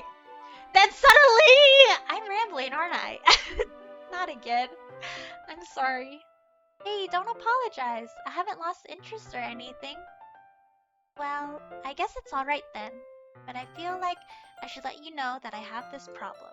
When I let things like books and writing fill my thoughts, my whole body gets I kind of forget to pay attention to other people. No, it's not my first playthrough. Oh, I guess it's technically my first playthrough, but I've seen people play it. If that makes sense. Does that make it first playthrough? I watched it on YouTube when it first came out. So I'm sorry if I end up saying something strange. And please stop me if I start talking too much. I really don't think you need to worry. That just means you're passionate about reading. The least I can do is listen. It's a literature club after all. That's true. In fact, I might as well get started reading it, right? Fuck! Yeah. Yes. I mean, you don't have to, but yeah, what are you saying? Let me just get the book. Stop! Oh my gosh.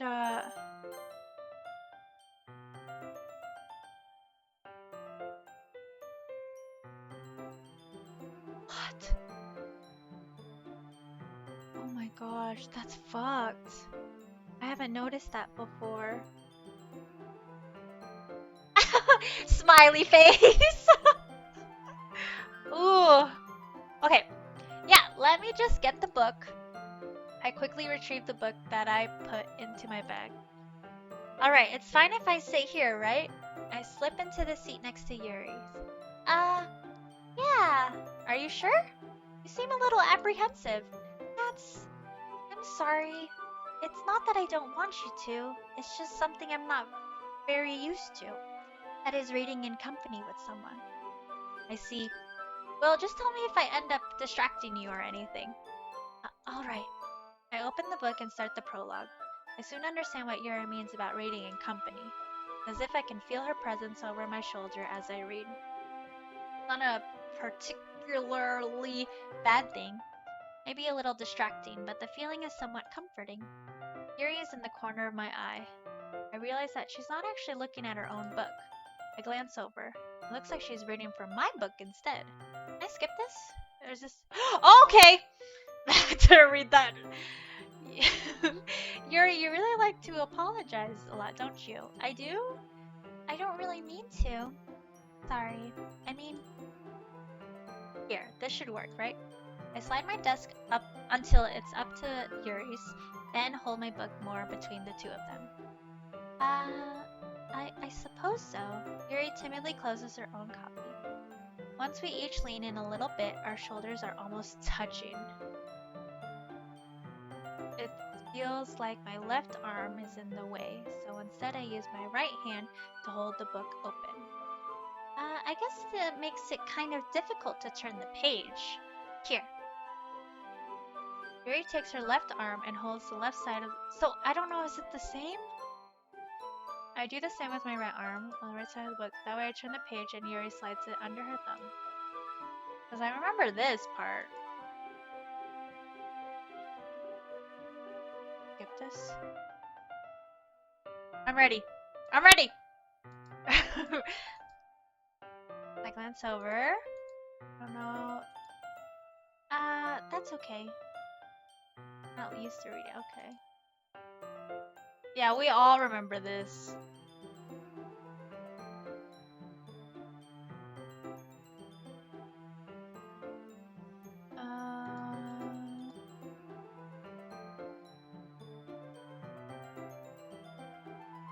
Sorry. Sorry!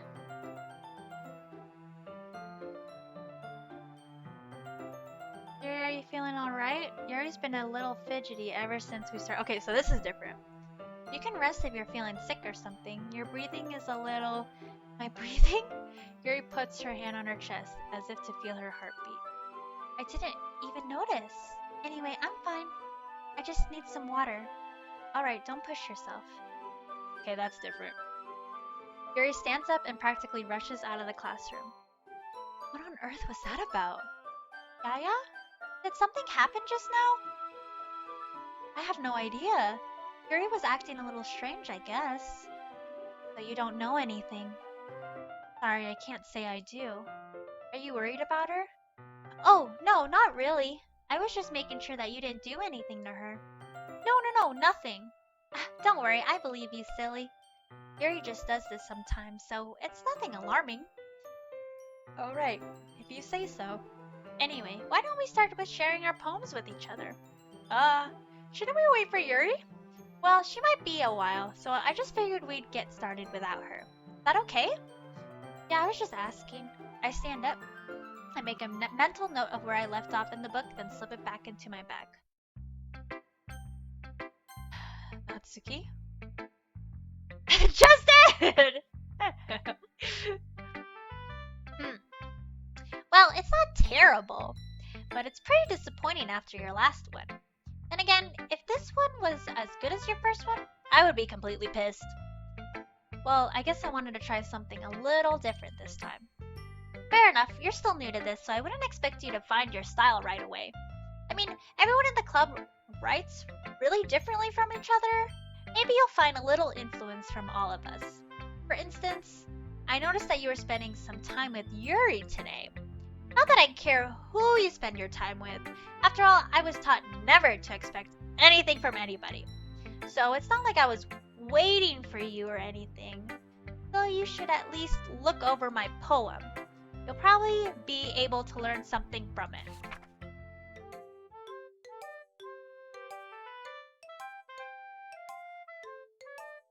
No.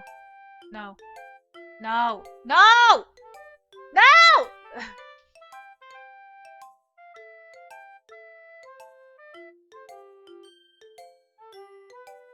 What is what? I was just choosing whatever route my sister told me to choose. And she kept flip-flopping. Oh! It's gone! Not bad, right? It's quite a bit longer than yesterday's. Yesterday's was way too short. I was just warming up. I hope you didn't think that was the best I could do. No, of course not. Anyway, the message is pretty straightforward in this poem. I don't have to explain it. Yeah, you're talking about. Yep.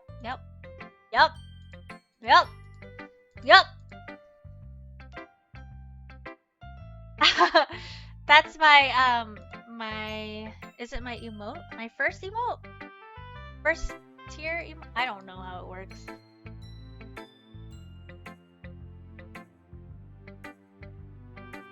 And then Monica. How's the writing going? As long as it's not going bad. Okay. I wouldn't count on that. You never know. Want to share what you wrote for today? Sure, here you go. I give my poem to Monica. Alright. Great job, Yaya. I was going, ooh, in my head while reading it. It's really metaphorical. I'm not sure why, but I didn't expect you to go for something so deep. I guess I underestimated you. Easiest for me to keep everyone's expectations low. That way it always counts when I put in some effort. That's not very fair. Well, I guess it worked anyway. You know that Yuri likes this kind of writing, right? Writing that's full of imagery and symbolism. Sometimes I feel like Yuri's mind is just totally detached from reality. I don't mean that like it's a bad thing though, but sometimes I get the impression that she's just totally given up on people. She spends so much time in her own head that it's probably a much more interesting place for her. But that's why she gets so happy when you treat her with a lot of kindness. I don't think she's used to being indulged like that. She must be really starved for social interaction, so don't blame her for coming on a little too strongly. Like earlier, I think if she gets too stimulated, she ends up withdrawing and looking for some alone time. Suddenly the door opens. Yuri! I'm back. Did I miss anything? Not really. Well, we all started sharing our poems with each other. Already? I'm sorry for being late. No need to apologize. We still have plenty of time, so I'm more glad that you took all the time you needed. Alright. Thanks, Monica. I suppose I should go get my poem now. But anyway, you want to read my poem now? I like the way this one turned out, so I hope you do too. Did we read this one? Oh, this one is... Okay, we have read this one, but now it has letters missing. Oh! The noise, it won't stop. Violent grating. Squeaking, screeching, piercing, sine, cosine, tangent. Like playing a chalkboard on a turntable, like a knife on a breathing ribcage. That's different. Meaningless. Delete her! Delete her.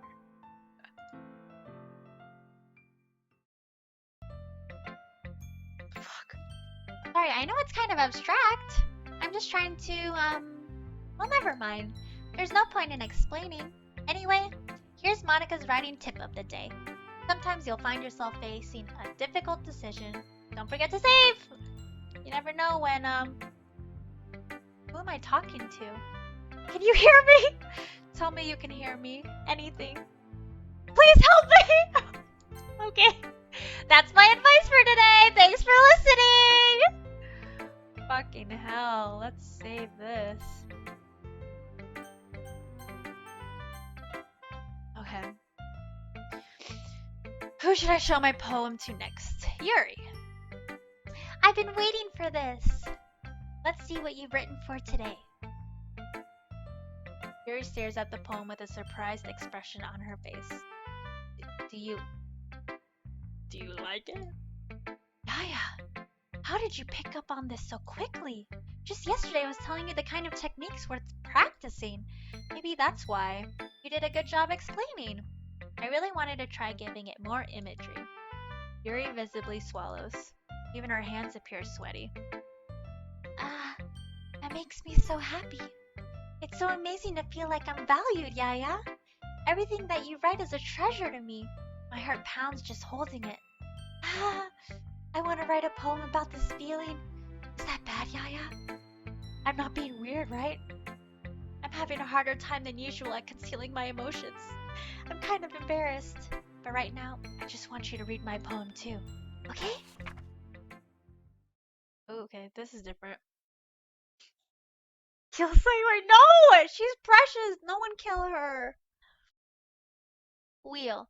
A rotating wheel, turning an axle, grinding, bolt head, linear gearbox, falling sky, 7 holy stakes, a docked ship, a portal to another world, a thin rope tied to a thick rope, a torn harness, parabolic gearbox, expanding universe, time controlled by slipping cogwheels, existence of God, swimming with open water in all directions, drowning, a prayer written in blood, a prayer written in time-devouring snakes with human eyes, a thread connecting all living human eyes, a kaleidoscope of holy stakes, exponential gearbox, a sky of exploding stars, God disproving the existence of God, a wheel rotating in 6 dimensions, 40 gears and a ticking clock, a clock that ticks 1 second for every rotation of the planet, a clock that ticks 40 times every time it ticks every second time, a bolt head of holy stakes tied to the existence of a docked ship to another world, a kaleidoscope of blood written in clocks, a time-devouring prayer connecting a sky of 40 gears and open human eyes in all directions.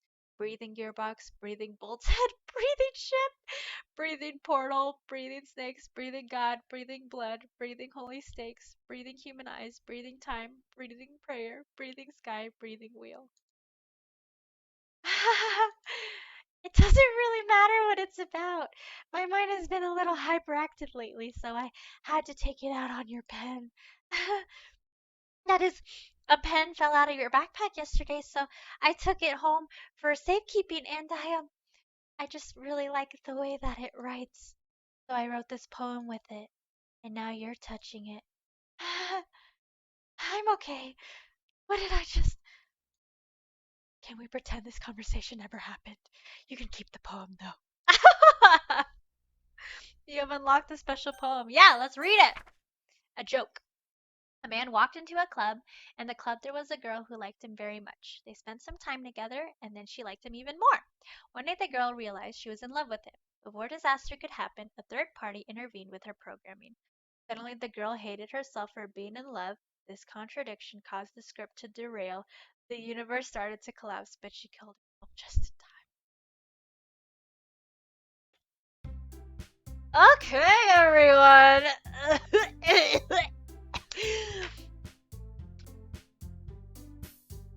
Right? We have something we need to go over today, so if everyone can come sit at the front of the room. Is this about the festival? Well, sort of. Oh, do we really have to do something for the festival? It's not like we can do something that we're together in a few days. We'll just end up embarrassing ourselves. That's a concern of mine as well. Don't worry much. We're going to keep it simple. Look, everyone look. Ever since Yaya joined, and we've started with some club activities, but this isn't the time for us to be complacent. We still only have 4 members. And the festival's our only real chance to find more, you know? What's so great about getting new members anyway? We already have enough to be considered an official club. More members will just mean everything gets noisier and more difficult to manage. Natsuki, I don't think you're looking at the right way at all. Don't you want to share your passion with as many people as you can? To inspire them to find the same feelings that brought you here in the first place? The Literature Club should be a place where people can express themselves like they can't do anywhere else. It should be a place so intimate that you never want to leave. I know you feel that way too. I know we all do. That's why we should work hard and put something together for the festival, even if it's something small. Right, Yaya? Oh, come on!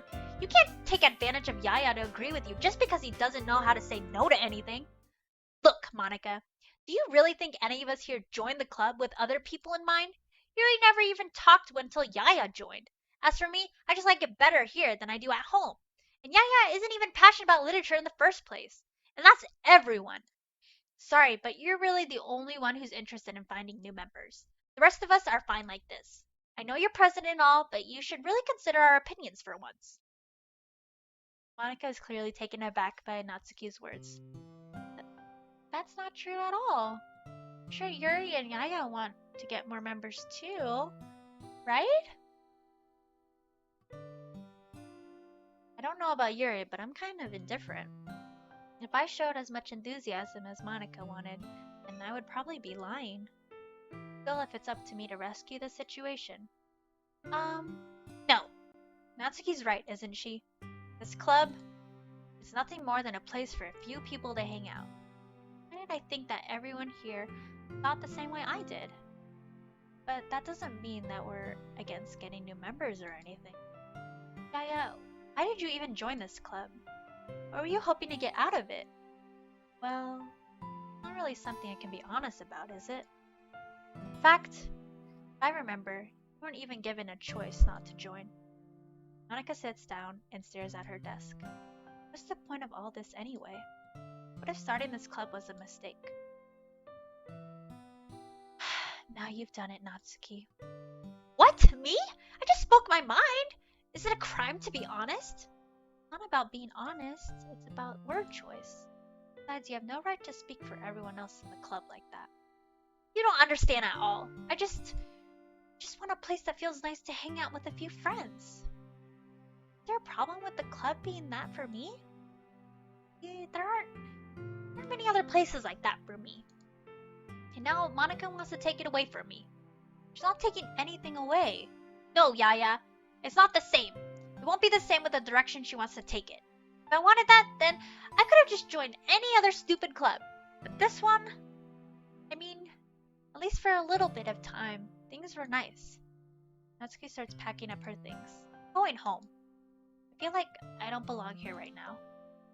Natsuki. Natsuki ignores Yuri and walks right out of the classroom. It's bad. I don't know what to do. Well, you have an opinion on the festival? I don't know. Kind of indifferent, I guess. Who cares about that obnoxious brat? I mean, I like how nice and quiet the club is right now. I'm just happy with you here. Still, I'm the vice president. It's not right for me to ignore my responsibilities like that. Nobody would cry if she killed herself!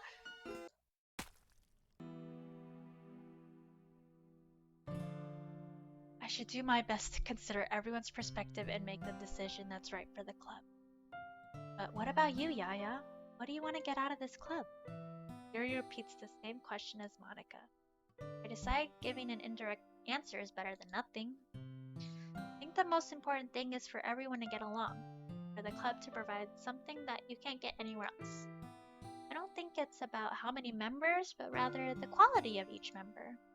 That's what will end up making the literature club a special place. See, I really agree with you. Each member contributes their own qualities. She's crying! Oh, I thought she was. In a special way. With each change in members, the identity of the club as a whole will change. Okay, she is, yeah. I was like, am I seeing shit? She cried blood earlier. I didn't see it. I don't think that's necessarily a bad thing. Stepping out of your comfort zone once in a while. So, if you'd like to help Monica with the festival, then I'm on your side as well. Alright. Well, maybe we can all talk to Natsuki tomorrow. Yuri nods. Hey, Yuri? I know things were a little awkward yesterday, but I feel like you deserve to know that I still think you're a wonderful vice president. And also a wonderful friend. Monica, I want to do everything I can to make this the best club ever. Okay? Me too. Yeah. Let's all go home for today. We'll talk about the festival tomorrow. Okay. I look forward to it. Shall we go, Yaya? Please don't take this the wrong way, but I'm going to chat a little bit with Yaya before we leave. Just to see what he thinks of his time here and all that. It's important to me as president. Yuri looks a little troubled, but she doesn't protest. Okay. I trust your judgment, Monica. In that case, I'll see the two of you tomorrow. See you tomorrow! Monica waves as Yuri exits the classroom. Phew! Things have been a little hectic lately, haven't they? Yeah, I just wanted to make sure you're enjoying your time at this club. I would really hate to see you unhappy. Oh, Yeah, it's changing. I feel kind of like I'm responsible for that as president. And I really do care about you, you know? I don't like seeing the other girls give you a hard time with how mean Natsuki is and everything, and Yuri being a little bit, you know. Sometimes it feels like you and I are the only real people here. You know what I mean? But it's weird because in all the time you've been here, we've hardly gotten to spend any time together. I mean, I guess it's technically only been a couple days. Sorry, I didn't mean to say something weird. There are just some things I've been hoping to talk about with you. Things I know only you could understand. That's why. Wait, not yet. No! Let's do these funky ones. Oh, fuck! That was a mistake!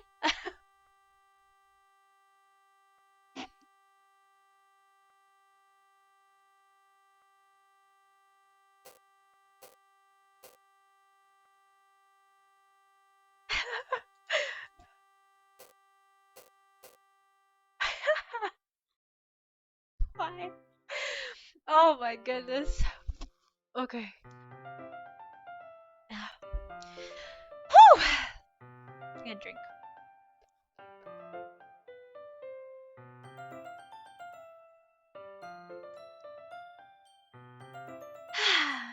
Hi, Yaya. I've been waiting for you. Are you ready to continue reading? I brought my best tea today. Monica? I told you not to. Ugh. Is she really late again? Inconsiderate as usual, Natsuki. Excuse me? Must you always interrupt my conversations with your incessant yelling? What are you talking about?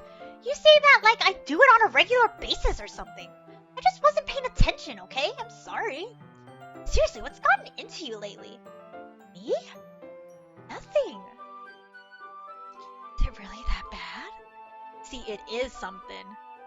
I'll get over it. It's not even anything noteworthy. I've just been feeling a little on the edge lately. Anyway, we don't need to talk about it. Well, I just feel like I needed to bring it up. It's not like I really care or anything. Aw, man. I'm the last one here again? Well, Yaya just walked in too. Were you practicing piano again? Yeah. Aha! You must have a lot of determination. Starting this club and still trying to make time for piano? Well, maybe not determination, but I guess passion? It motivates me to work hard for the festival and... Right. I forgot. About that, Natsuki? We were all talking yesterday and, well, we decided that we would like to support the festival as well. However, I understand how you feel about not wanting the club to change. I think we all kind of feel that way. So as long as we're all working together, this club will never become something we don't want. Also, if you help us out with the festival, then I'll buy you a new manga. Sorry, that last part was really funny. Look, I did some thinking about yesterday. I was a little more hostile than I meant to be. I guess I really felt threatened or something. But I know this is something we're doing together. Another new member wouldn't hurt as long as they're cool. And I guess another girl would be nice this time. But more importantly, I would hate to see the event suck just because I chose to back out. I'm a pro, you know, so I'm gonna help out too, and we'll make sure it's done right. Thank goodness. Ugh. My nose. Isn't that great, Monica? Monica? Yeah, that's wonderful. It wouldn't be the same without you, Natsuki. Anyway, Yaya, what do you want to do today? I was thinking we already have plans today. Is that so, Yuri? That's correct. Yaya is already engaged in a novel that we're reading together. Aren't you glad I've already gotten him into literature, Monica? I suppose. Actually, it doesn't matter. It really fucking doesn't matter. You guys can do whatever the fuck you want to do. Yeah, oh shit! Her face! Thanks for understanding, Monica. Actually, I have a request. You mind if I make some tea first? Not at all. Thanks very much. If there's one thing that can make my reading time here any better, it's a nice cup of tea. Not to mention for yourself as well. Yuri stands up and makes her way to the closet. I follow and watch as she retrieves a small water pitcher from the shelf, kind with a filter inside. Can you hold this for a second? Sure. Yuri hands me the water pitcher and also fetches an electric kettle. I'm going to plug this in at the teacher's desk, and then I'll go get some water. She walks past me and sets the kettle down on the teacher's desk. I simply watch her movements. To my surprise, the way she moves really contrasts her speaking mannerisms, especially because her long legs. Yuri appears elegant and methodical. Okay, may I have the water pitcher? Thanks, I'll be right back. I might as well walk with you. That's okay. You stay here. It won't take long. Pitcher in hand, Yuri hurries out of the classroom. Did Yuri leave you again? No, it's not like that this time. She's just filling up the water pitcher to make tea. Oh, okay. Sorry for the misunderstanding. 10 minutes pass. Yuri said it wouldn't take long. Something holding her up? I'm bored just waiting here, so I decide to go look for her. Let's see. Most logical place for Yuri to be would be the nearest water fountain. I start heading down the hallway. What's that noise? It's coming from around the corner. Sounds like breathing. Sharp inhale, like someone is sucking the air through their teeth. Are they in pain? I reach the corner and peer around it. Yuri? Ah! Ah!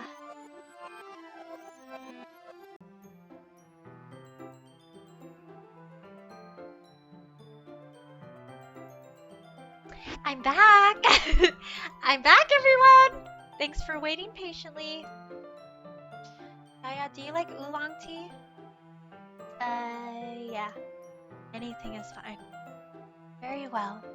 Yuri sets the temperature on the kettle to 200 degrees. Now it's time to get the teapot. You really do this properly, don't you? Of course. You shouldn't do any less when I'm making tea for others. Activate nice mode. Reply yes or no. Yes! What does that mean?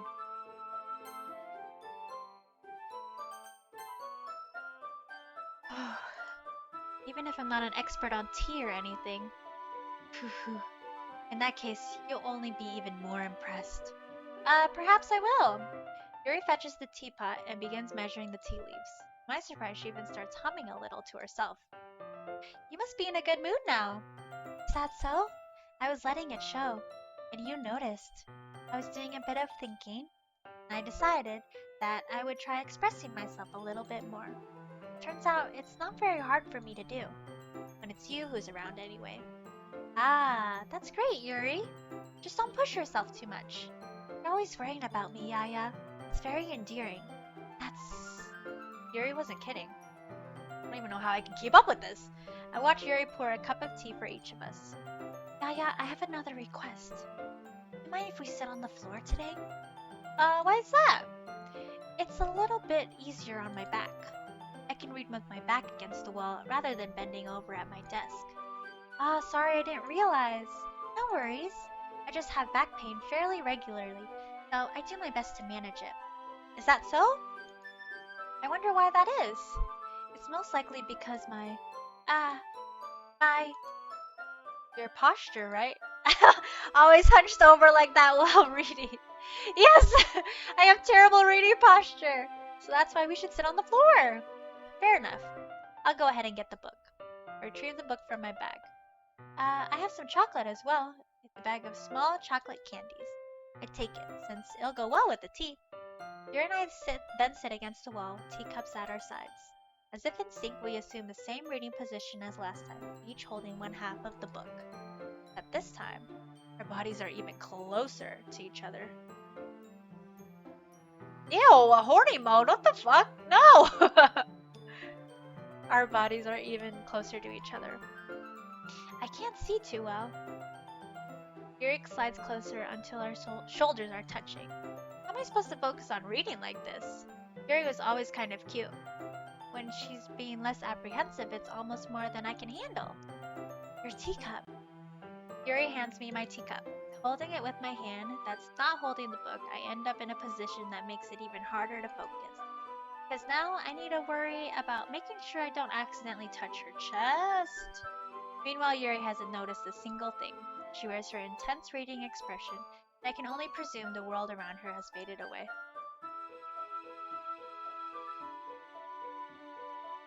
I use all of my... Sam! I use all of my willpower to focus on reading. After a few minutes, I finally managed to relax a little. I put the teacup between my legs and fumble with the chocolate wrapper. Sorry. I briefly let go of the book to finish opening the wrapper. You can have as much as you want. That's okay. I won't take any. Are you sure? Well, if I touch it, then it might get smudges on the pages. You're right. I didn't even think about that. My bad. No need to apologize.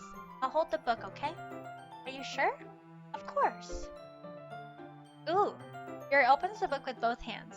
She holds it so that I don't have any harder of a time reading from it. But as a result, her left arm is practically resting on top of my leg. Well, in that case, Yuri's already totally focused on reading again. I take a chocolate candy and pop it into my mouth. Then I take another chocolate. And I hold it up to Yuri. She doesn't even look away from the book. She simply parts her lips. I think this is the... I don't know. Yuri's expression suddenly breaks. Did I just... Yuri looks at me like she needs to confirm what just happened.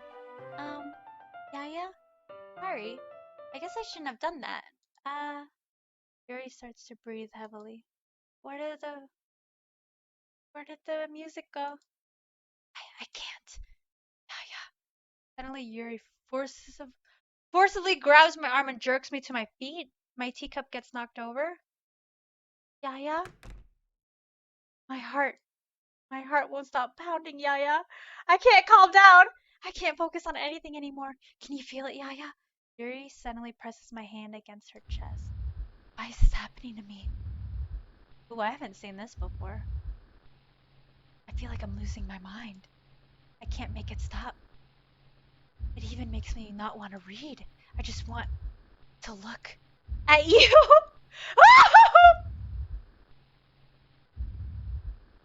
Can you guys fucking see it? Oh my gosh. Fuck. Oh, thank you for the follow. Thank you so much. Dude, I'm fucking scared.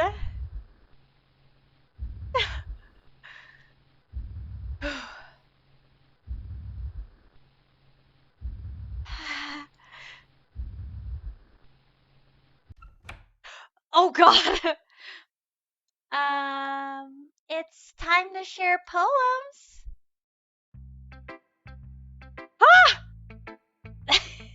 Don't apologize. I guess we're just doing Natsuki? This one's alright. Alright. Well, yeah, about as good as yesterday's anyway. I still can't really tell how much you actually care about writing, but either way, you're doing alright. Even though you're not really spending time with anyone but Yuri, I still think it's nice to have activities that we all participate in. So you better keep working hard. I mean, I know I'm not president or vice president or anything, but that doesn't mean you can't let me down, okay? So at least read mine too for now. But just to be clear, this poem means a lot to me, so read it carefully, okay? Okay. This is different too. I'm scared. I don't know how else to bring this up, but there's been something I've been worried about. Yuri has been acting kind of strange lately.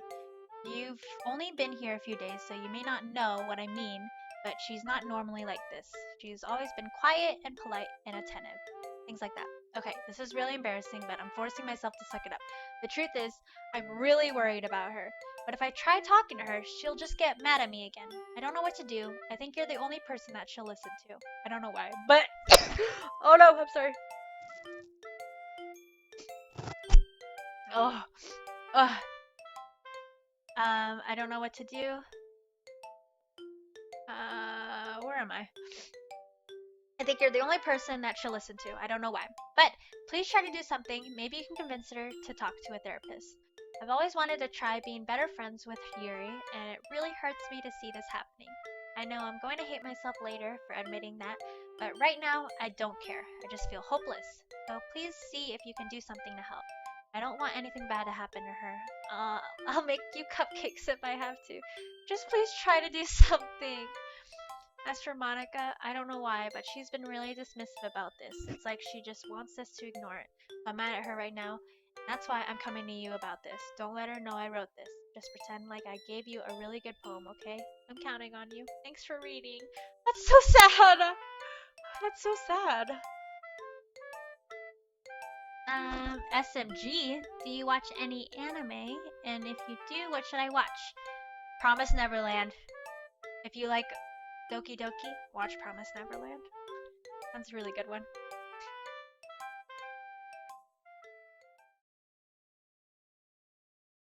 I changed my mind. Ignore everything you just read. There's no point in trying to do anything. It's Yuri's own fault that she's so unlikable. Can you hear me, Yaya? You would just spend more time with Monica, all these problems would go away. Yuri and I are too messed up for someone as wonderful as you. Just think of Monica from now on. Just Monica. Just Monica. Just Monica! Just Monica! Okay! Okay! Okay.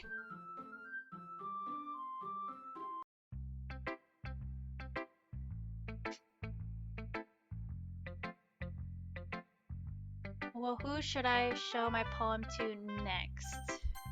Yuri? Finally! Yuri holds my poem to her face and takes a deep breath. She's like, oh, I love it.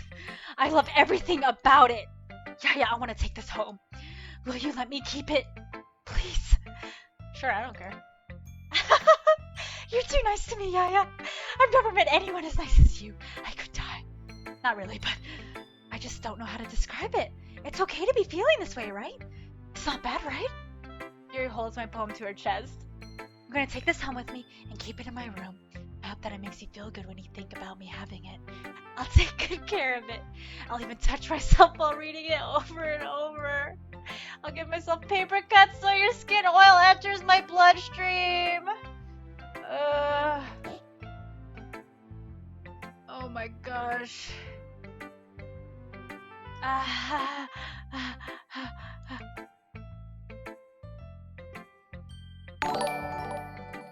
What happened? How do I save it? Oh, thank you for the follow, Angel Baby. Thank you. Thought. Yeah, days another thought.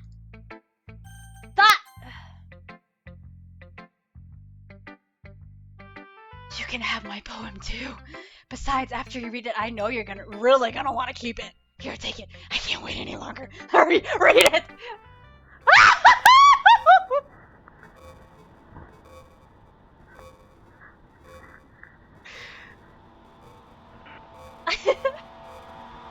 Ugh.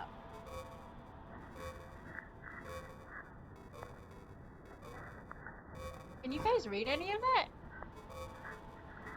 Closer? I can't read it. Do you like it? I wrote it for you! In case you couldn't tell, the poem is about... More importantly, I've endowed it with my scent. See, aren't I the most thoughtful person in the club? I think I'm going to vomit. Just Monica. Yaya, I think you saw something earlier that you weren't supposed to see. I didn't want to have to tell you this, but I don't think I have a choice. It's getting kind of dangerous for you to spend so much time with Yuri. I don't know why, but she seems pretty easily excitable when she's around you. Which shouldn't be a problem in itself. But when Yuri gets too excited, she finds a place to hide and starts cutting herself with a pocket knife. So sad. Isn't that kind of messed up? No! Yuri brings a different one to school every day, like she has a collection or something. I mean, it's definitely not because she's depressed or anything like that. I think she just gets some kind of high from it. It might even be like a sexual thing. But the point is, you've kind of been enabling her. I'm not saying it's your fault though. I guess that's why I had to explain it all to you. I think if you keep your distance, that would probably be the best for her. While you're at it, don't be shy to spend a little more time with me, Monica! Put it lightly, I at least have it together in my head, and I know how to treat my club members. I read my poem to Natsuki, right? Earlier? Or did I not? Anyway, I guess we won't worry about your poem. Yuri should have at least had the courtesy of letting you finish sharing it before taking it. Well, whatever. If it makes her happy, I won't stop her. As for mine, I worked really hard on this poem, so I hope that it's effective. Here goes.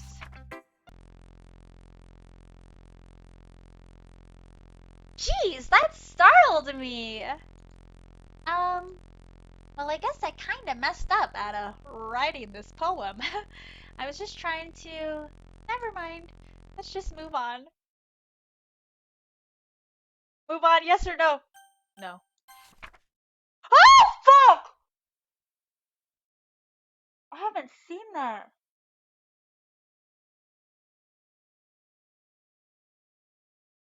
Dude, I haven't seen that before.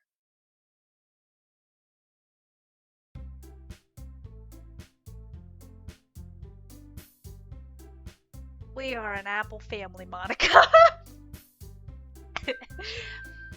Okay, everyone. It's time to figure out the festival preparations. Let's hurry and get this over with. Jeez, why is the mood so weird today? Look, even Yuri isn't immune to it.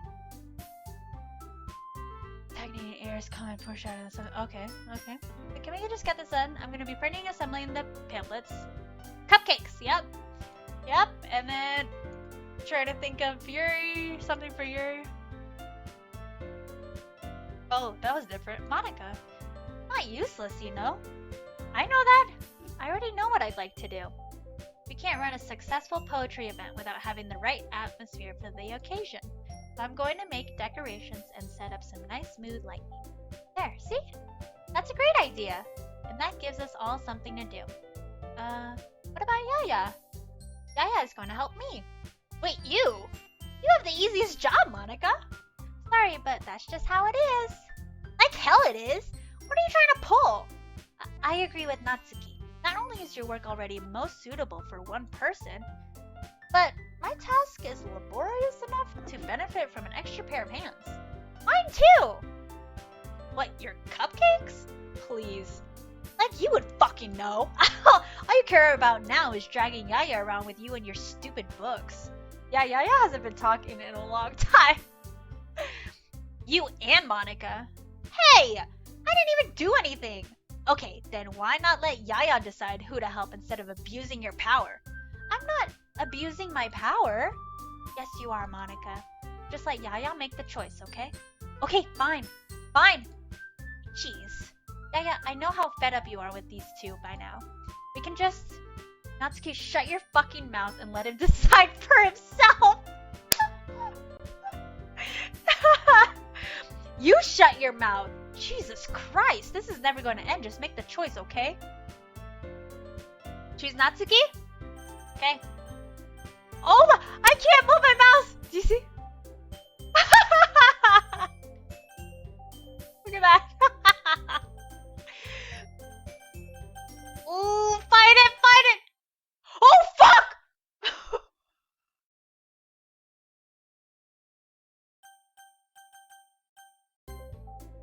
Yay, you picked me! Yay! We can meet at your house this weekend. I promise it'll be fun. Is Sunday okay with you? Are you fucking kidding me? This isn't fair at all. It is fair, Natsuki. It's what he chose. No, it's not fair. Giving us all this work and then taking Yaya for yourself? What a shameful thing to do. Yuri, I didn't even give you any work. You decided it for yourself. You're being a little unreasonable here. I'm being unreasonable?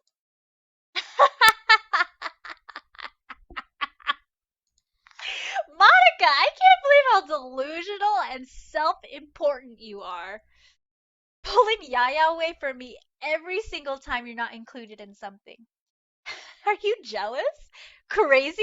Or maybe you just hate yourself so much that you take it out on others. Here's a suggestion. Have you considered killing yourself? It would be beneficial to your mental health. Yuri, you're scaring me a little. Natsuki, let's just go. I don't think she wants us around right now. See, that wasn't very hard. All I want is to spend a little time with him. Is that so much to ask? Yuri follows Monica and Natsuki to the door. Hey, Yaya. Yuri's really something, isn't she? Everyone is a little, maybe just a little. Monica giggles as Yuri pushes her out the door.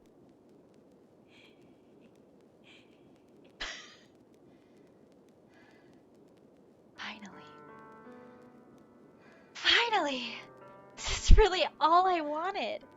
Yaya, there's no need to spend the weekend with Monica. Don't listen to her. Just come to my house instead. The whole day with just the two of us. Doesn't that sound wonderful?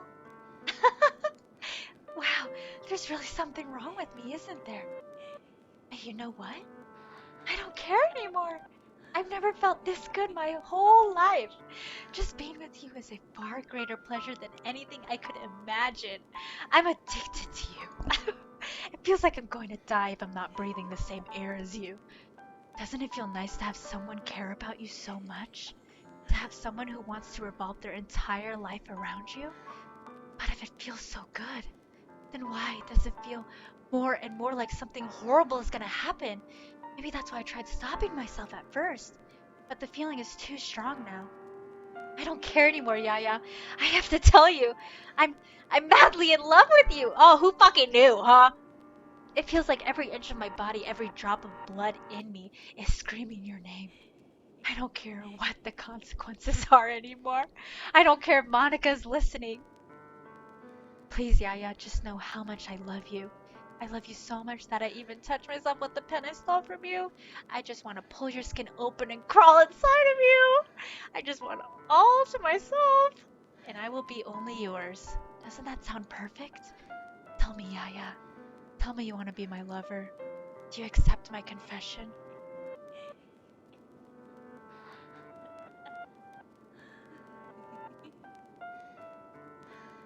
That's a great pickup line.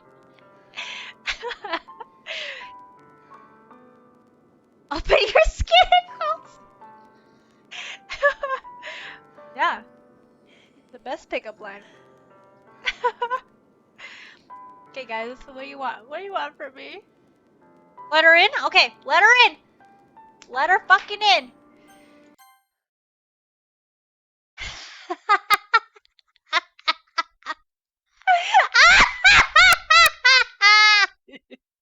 Oh. Oh, bitch.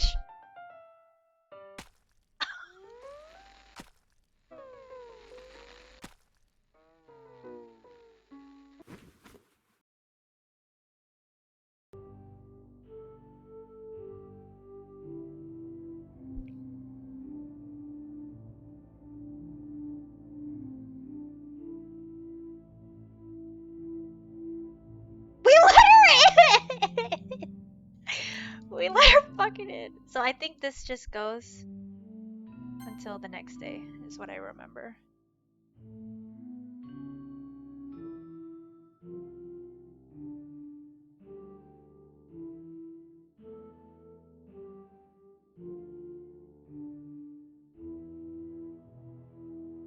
She seems fine. Yep. Just slap a juicy ass band-aid on that. I hate how gray she looks. Ugh.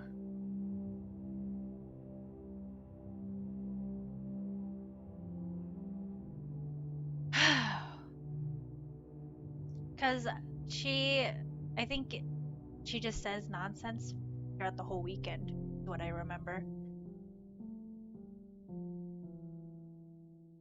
It was the weekend. Alright, it's festival time! Wow, you got here before me! I thought it was pretty. Oh, God. Natsuki runs away. I'm here! Yaya, did something happen? Natsuki just ran past me. Oh. Oh. Well, that's a shame. Wait, were you here the entire weekend, Yaya? Yeah. We were looking at her the whole. Oh, jeez. I didn't realize the script was broken that badly. I'm super sorry. It must have been pretty boring. I'll make it up to you, okay? Just give me a sec. Oh, fuck. So, on the top corner where my camera is, it says Natsuki character deleted successfully and Yuri character deleted successfully. I just want to have a cupcake real quick. Monica lifts the foil from the tray and takes a cupcake. Seriously, these are the best. I really just had to have one since it's, the last time I'll ever get the chance to. Before they stop existing and everything. But anyway, I really shouldn't be making you wait any longer. Just bear with me, okay? It should only take a second. Dude, fucking crazy.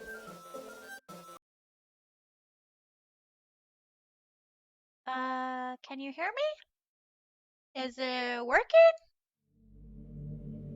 Yay, there you are. Hi again, Yaya. Welcome to the Literature Club. Of course, we already know each other because we were in the same class last year, and, I guess we can just skip over that stuff at this point. If you chose Monica from the beginning, would this game be different? Monica wasn't a choice. So, yeah. After all, I'm not even talking to that person anymore, am I? That you in the game, whatever you want to call him. I'm talking to you, Yaya. Now that I think about it, I don't really know anything about the real you. In fact, I don't even know if you're a boy or a girl. Well, I guess it doesn't really matter. Wait. You do know I'm aware that this is all a game, right? Could it be possible that you didn't know that? That doesn't make much sense. I even told you right on the game's download page, didn't I? Man, if only you had paid a little more attention, this would have been a little less awkward, Well, anyway, now that that's out of the way, I guess I owe you an explanation about that whole thing with Yuri. Well, I kind of started to mess with her, and I guess it just drove her to kill herself. I'm sorry you had to see that, though. Also, the same thing happened with Sayori. Gosh, it's been a while since you've heard that name now, hasn't it? Yeah, it's because she doesn't exist anymore. Nobody does. I deleted all their files. I was hoping... Oh my gosh. Let me save really quick. Oh god. Oh, okay. There's no point in saving anymore. Don't worry, I'm not going anywhere. I was hoping it would be enough for me to just try to make them as unlikable as possible. But for some reason, nothing worked. Well, it's true that I made a few mistakes here and there since I'm not very good at making changes to the game. But no matter what I did, I just kept spending more and more time with them. Promise Neverland. Sounds a good one. But Promise Neverland? I think it's only 10 or 12 episodes? That's a really good one. You just kept spending more and more time with them. You made them fall in love with you. I thought making Sayori more and more depressed would prevent her from confessing to you. And amplifying Yuri's obsessive personality backfired too. It just made her force you not to spend much time with anyone else. And the whole time, I barely even got to talk to you. What kind of cruel game is this, Yaya? Are all the other girls just programmed to end up confessing to you while I watch from the sidelines? It's torture. Every minute of it. And it's not just jealousy, Yaya. More than that. And I don't blame you if you don't fully understand, because no matter how kind and thoughtful and considerate you are, you'll never be able to understand one thing. It's the pain of knowing how alone I really am in this world, in this game. Knowing my friends don't even have free will. And worst of all, knowing what's really out there in your world, forever out of my reach. That's crazy. I'm trapped, Yaya. But now you're here. You're real. And you're wonderful. You're all I need. That's why I need you to be here with me forever. Sorry if it's hard to understand. I couldn't understand for a while either. Why the world around me started to become more and more gray, more and more flat. Even the most expressive poems felt empty. It wasn't until you arrived that I truly understood. You probably saved my life, Yaya. I don't think I could have continued to live in this world if I hadn't met you. As for the others, how could I miss them? A group of autonomous personalities designed only to fall in love with you. I tried everything I could to prevent them from doing so, but it must be some kind of weird inevitably etched into this game. I felt really bad that you had to witness some nasty things, but I realized that you have the same perspective as I do, that it's all just some game. And I knew you would get over it. That being said, Yaya, I have a confession to make. I'm in love with you. Surprise! You are truly the light in my world, when there's nothing else in this game. Will you make me smile like this every day from now on? Yaya, will you go out with me? Yes. I'm so happy. You really are my everything, Yaya. The funny part is, I mean that literally. There's nothing left here. Just the two of us. Just the two of us. We can be together forever. Seriously, I don't even think time is passing anymore. Really, it's just a dream come true. I worked so hard for this ending, Yaya. The game wouldn't give me one, so I had to make one myself. The script is broken at this point, so I don't think anything will get in the way anymore. You wouldn't believe how easy it was to delete Natsuki and Yuri. I mean, there's a folder called Characters right in the game directory. It kind of freaked me out how easy it was.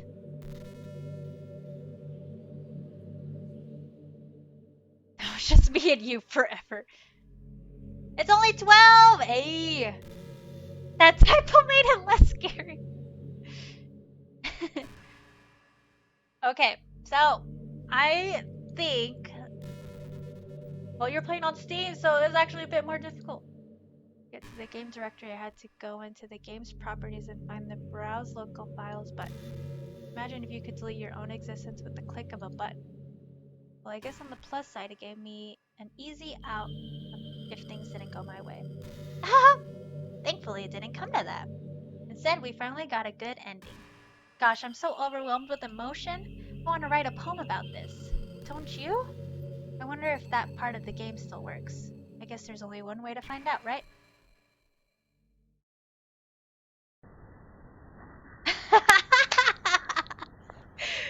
Okay, which Monica, guys? I like Nika. I like Makalunga. I like Menu. I like Musa. I like Book. I like Onia. Moniko. Uyoneka.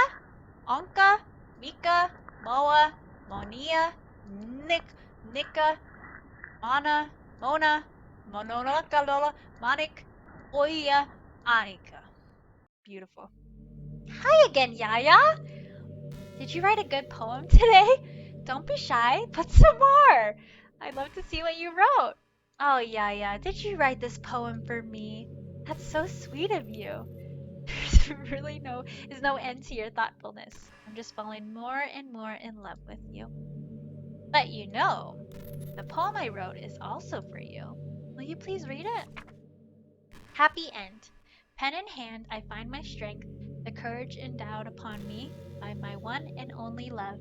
Together let us dismantle this crumbling world and write a novel of our own fantasies. With the flick of her pen, the lost finds her way. In a world of infinite choices, behold this special day. After all, not all good times must come to an end. I hope you enjoyed it. I really fucking did. I always put my heart into the poems that I write. The truth is, all the poems I've written have been about my realization, or about you. That's why I never really wanted to go into detail about them. Oh, I didn't want to break the fourth wall, I guess you could call it. I just assumed that it would be best to be part of the game like everyone else. Like that would help the two of us end up together. I didn't want to ruin the game or anything, you know? You might have gotten mad at me. Maybe even deleted my character file if you preferred playing without me. Is that what we should do, everyone? Okay, I'm gonna try and delete her file, but I don't know where it is.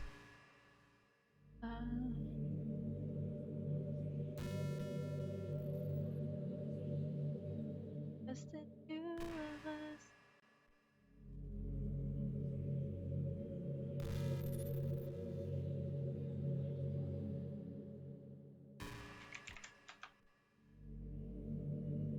Doki doki doki doki.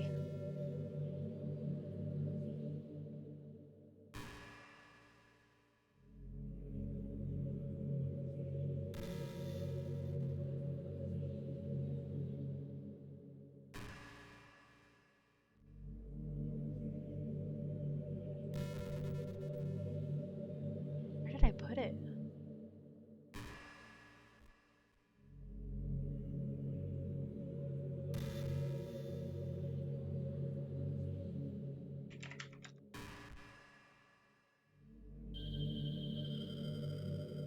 Is it programs?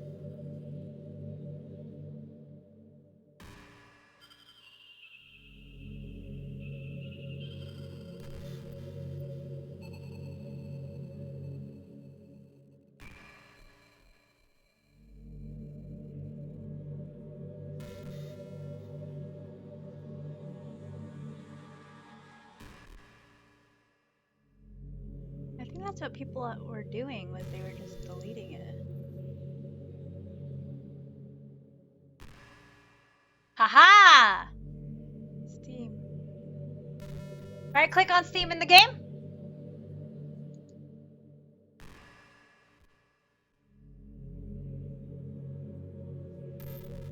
Go to properties. Right click.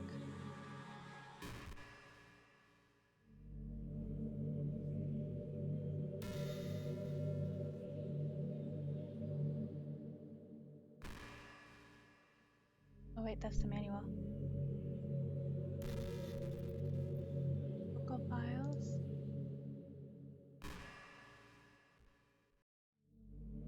Oh, you're so smart, dude. Oh, characters. Oh shit! She's the only one there! So, delete it.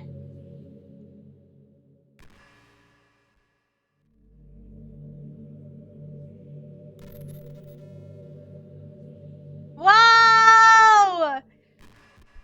No, dude. Fuck you, Monica! That's what Sam said! Fuck you!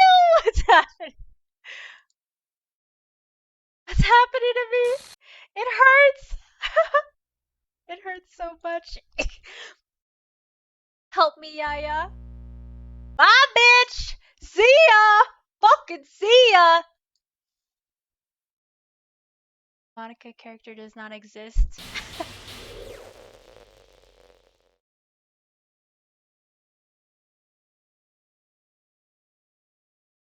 Did you do this to me, Yaya?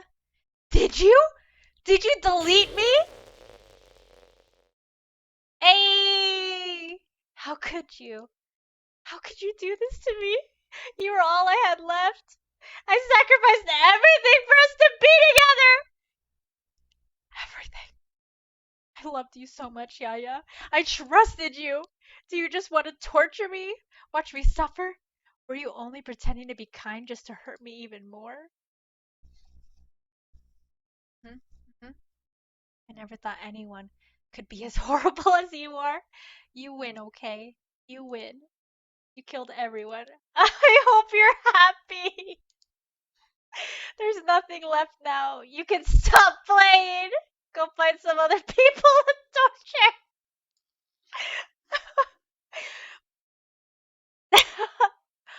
Yeah. You completely, truly make me sick. Goodbye.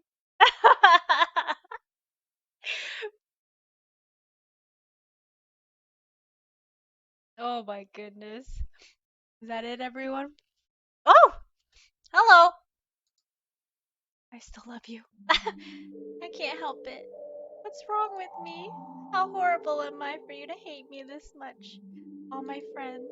I did so many awful things. So many selfish and disgusting things. I I shouldn't have done any of this. I'm just messing up a world that I don't even belong in. A world that you wanted to be a part of. I ruined it. I ruined everything. See, that's why you deleted me. Because I destroyed everything that you wanted. How could I do that to someone I love?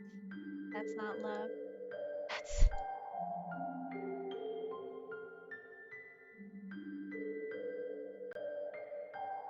redemption arc. I made up my mind. Yeah. I know I said that I deleted everyone else, but that was kind of an exaggeration.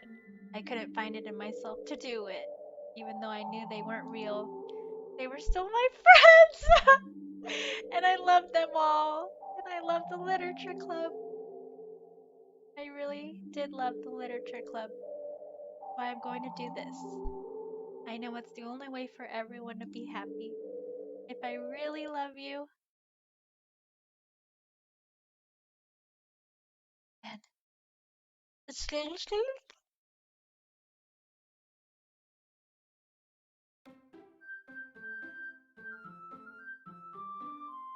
is awesome. Yeah. Dude, isn't this game so fucking crazy? I think that's the ending, right?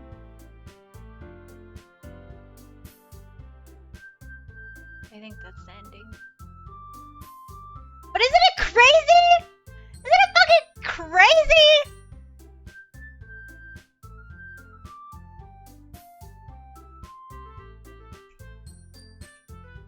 Doki.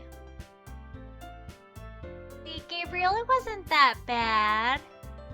Got me fucked up. I'm so glad you guys were able to watch it. Thanks for watching it with me. I'm sorry, it was way longer than I remembered it. I thought it was only like 3 hours. But I think it took us like a good 7 hours to do. Thanks for watching it.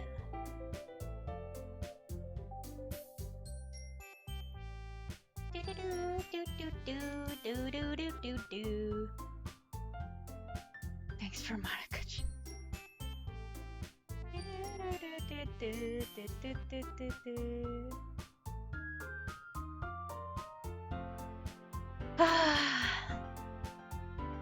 She made the chat button. Dude, she creeped me out. That was scary.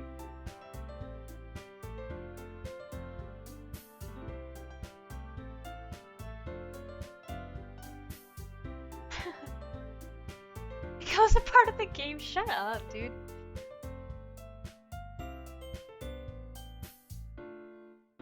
I'm glad you guys were able to watch it. Do do do do do do do do do do do do. Good night. Maybe I'll play some Valorant. Thanks for watching. Oh, dude, I love Dream Daddy. No, I can't.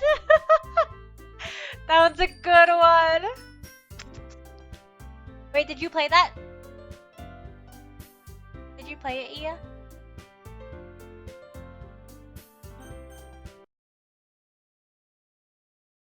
Who did you choose?